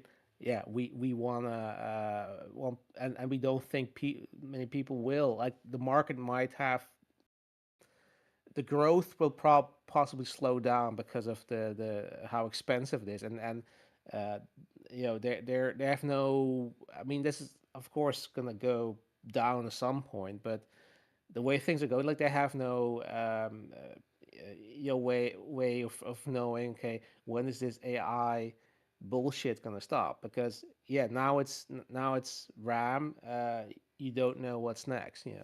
When I don't know when OpenAI or somebody else decides, okay, I'm gonna buy up the stock for and other critical parts, for what we need for our consoles or we need for PC. So I think the volatility of that market is probably also a reason why they are like, yeah, maybe that's not a great way or a good place to put in energy. And maybe cost savings. I mean, they closed Blue Point. I mean, if this is true, then I do fear for Nixes because that's all they do basically. Um, yeah, I mean that could also be a thing. Like, okay, yeah, sure, we can make a few extra bucks, but it also costs us a lot of money, and we need to.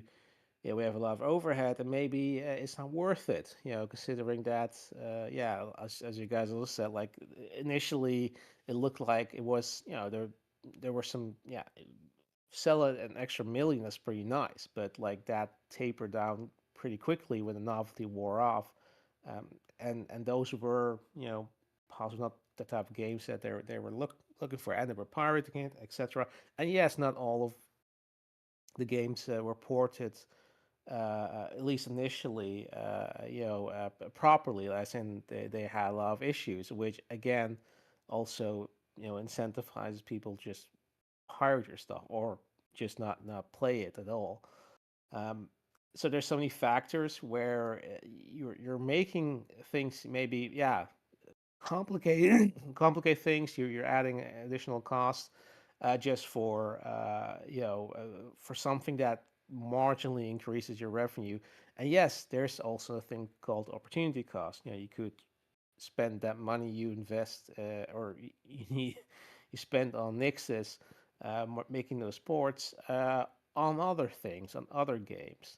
Um, yeah, maybe even they're sort of the victim of their service games as a service push or live service push because they think, yeah, I mean, we could also just spend that money on more live service games, right? So um, but yeah, I also do agree with Omar that probably I'm maybe not necessarily the rock ally, but I think the next Xbox, if that's a PC and yes, you can run Steam on it, that they're like, okay, yeah, we're not okay with that. If a competitor launches their next console, whatever you want to call it, and it can basically without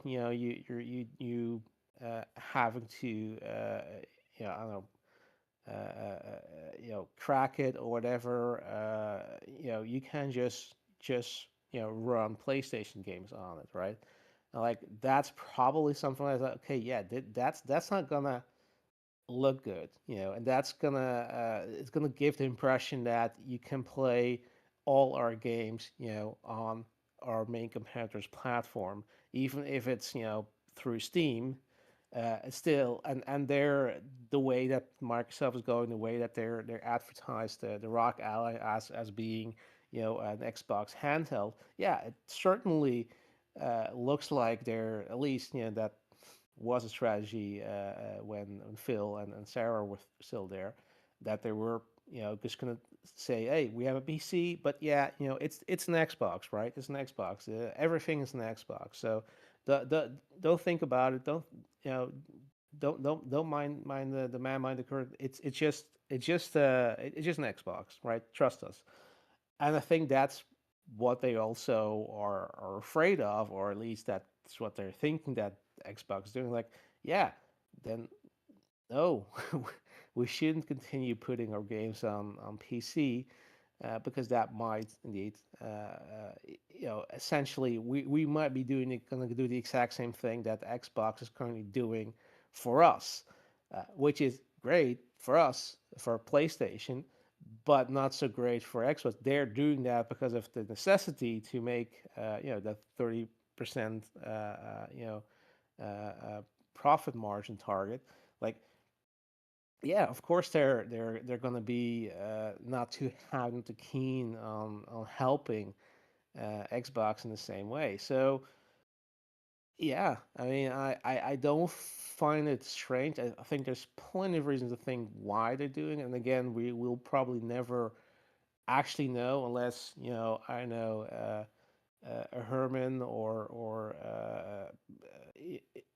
somebody else leaves the company and sort of joins a podcast for somebody, and just after the NDA expires, they're just gonna talk openly about why they did certain things, or if they did a certain thing. Again, I don't think they're ever gonna confirm it. You're just gonna keep guessing if they're somehow decide no longer to put their games on PC. Um, but yeah, I mean, I certainly think it makes sense, and yeah, it is absolutely hilarious seeing people have the meltdowns that like last week they were indeed clamoring for Xbox getting exclusives again and pulling their games from PlayStation, and now suddenly PlayStation announces this, or the rumor suddenly is there, which had a very strong chance of being true. And they're like, oh, no, no, not like this. That's not what we meant. We meant our exclusive. Now, we still want to have the PlayStation exclusives. It's like, yeah, it's hilarious. And yeah, I mean, and for again, for I can play, I can pretend to be holier than thou. Oh no, I want as many people as possible to play the games, but like, yeah, they're not really playing them, at least not most of them. I mean, I do feel, I guess, if you're really a PC gamer and enjoys PlayStation games, again, you kind of, I'd say then don't you have a PlayStation?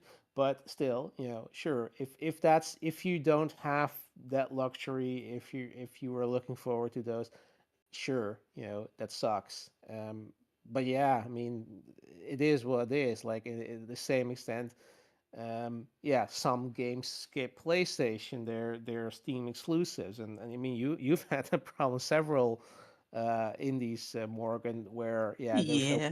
PlayStation announcement. So where is it? Like, yeah, that sucks, and yeah, it doesn't make a lot of sense, but to specifically skip PlayStation, but still, I mean, it is, it's up to the developer, publisher, we can't force them to do it, and you will always have that. Will always be games exclusive to whatever platform they are, and if you do want them, yeah, either you can just be patient and hope that they kind of come to your platform eventually, or just get that platform.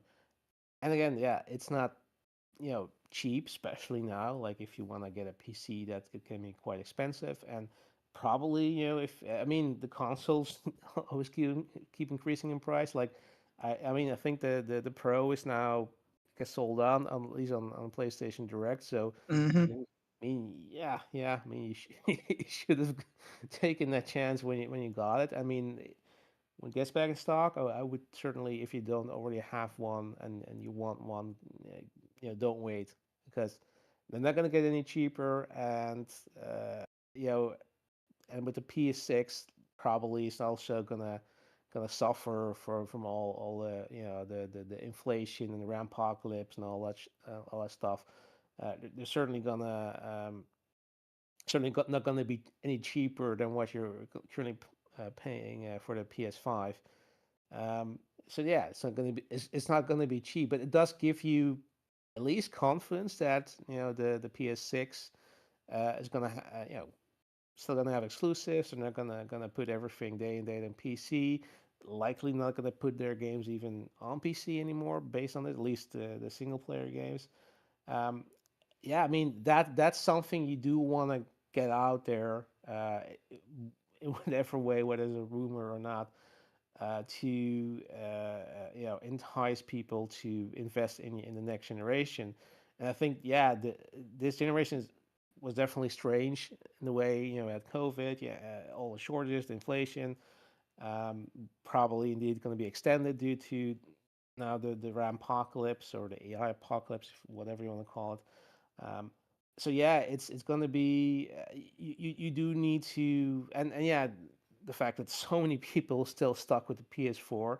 So I do think that they're also somehow preparing themselves for, yeah, we do need to make sure that we're gonna give people a proper incentive to get a PS6. Um, because yeah, they've seen it's also pretty hard to get people to move to from PS4 to PS5. Even though you have all the new features, the DualSense, the SSD, it's just more powerful. And yeah, the PS6 is not going it's going to be more powerful, but and there probably going to be some innovations, but it's not going to suddenly completely change the way you play games. It's going to do what the PS5 does, but better. So you really the only way you can get people to your platform is with with games, with exclusives. That's how you sell your ecosystem, your product, and I think that's what they're preparing themselves to do. Basically, that I think that's the one of the reasons why they might go this way to make sure that you have this is our product, this is our ecosystem, this is the PlayStation. This is where you can play the games, nowhere else. And yes, you will have some cross-gen games, but eventually, if you want to play our the next games of our franchise or new IPs, uh, you gotta buy PS6. And yeah, that's how it's always been, and I don't think it's a Hmm. bad thing because in the end that breeds innovation. You get very optimized games. You get and the only thing you think you need is it's competition, and yeah, that's kind of the only worrisome thing is with the way Xbox is going. Yeah, how long are they going to be around? But yeah, I mean, Nintendo is giving still plenty of competition. Maybe Steam with their or Valve with their Steam box if it is ever going to come out. But yeah, yeah, it's interesting. It's hilarious. The responses to this. Yeah, I can't really say that like it's in the end it's not a bad thing to have exclusives.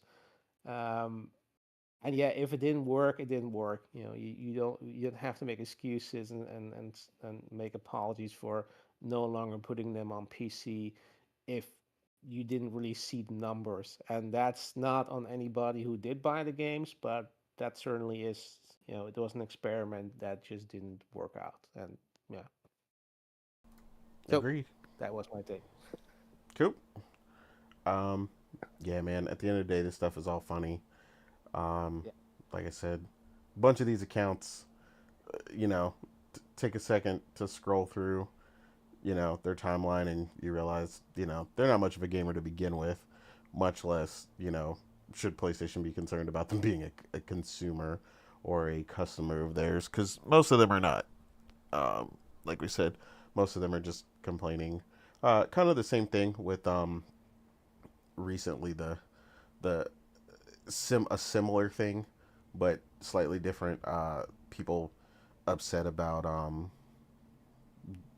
the the new Pokemon in 2027 is gonna be Switch 2 exclusive, like as in just not on Switch 1.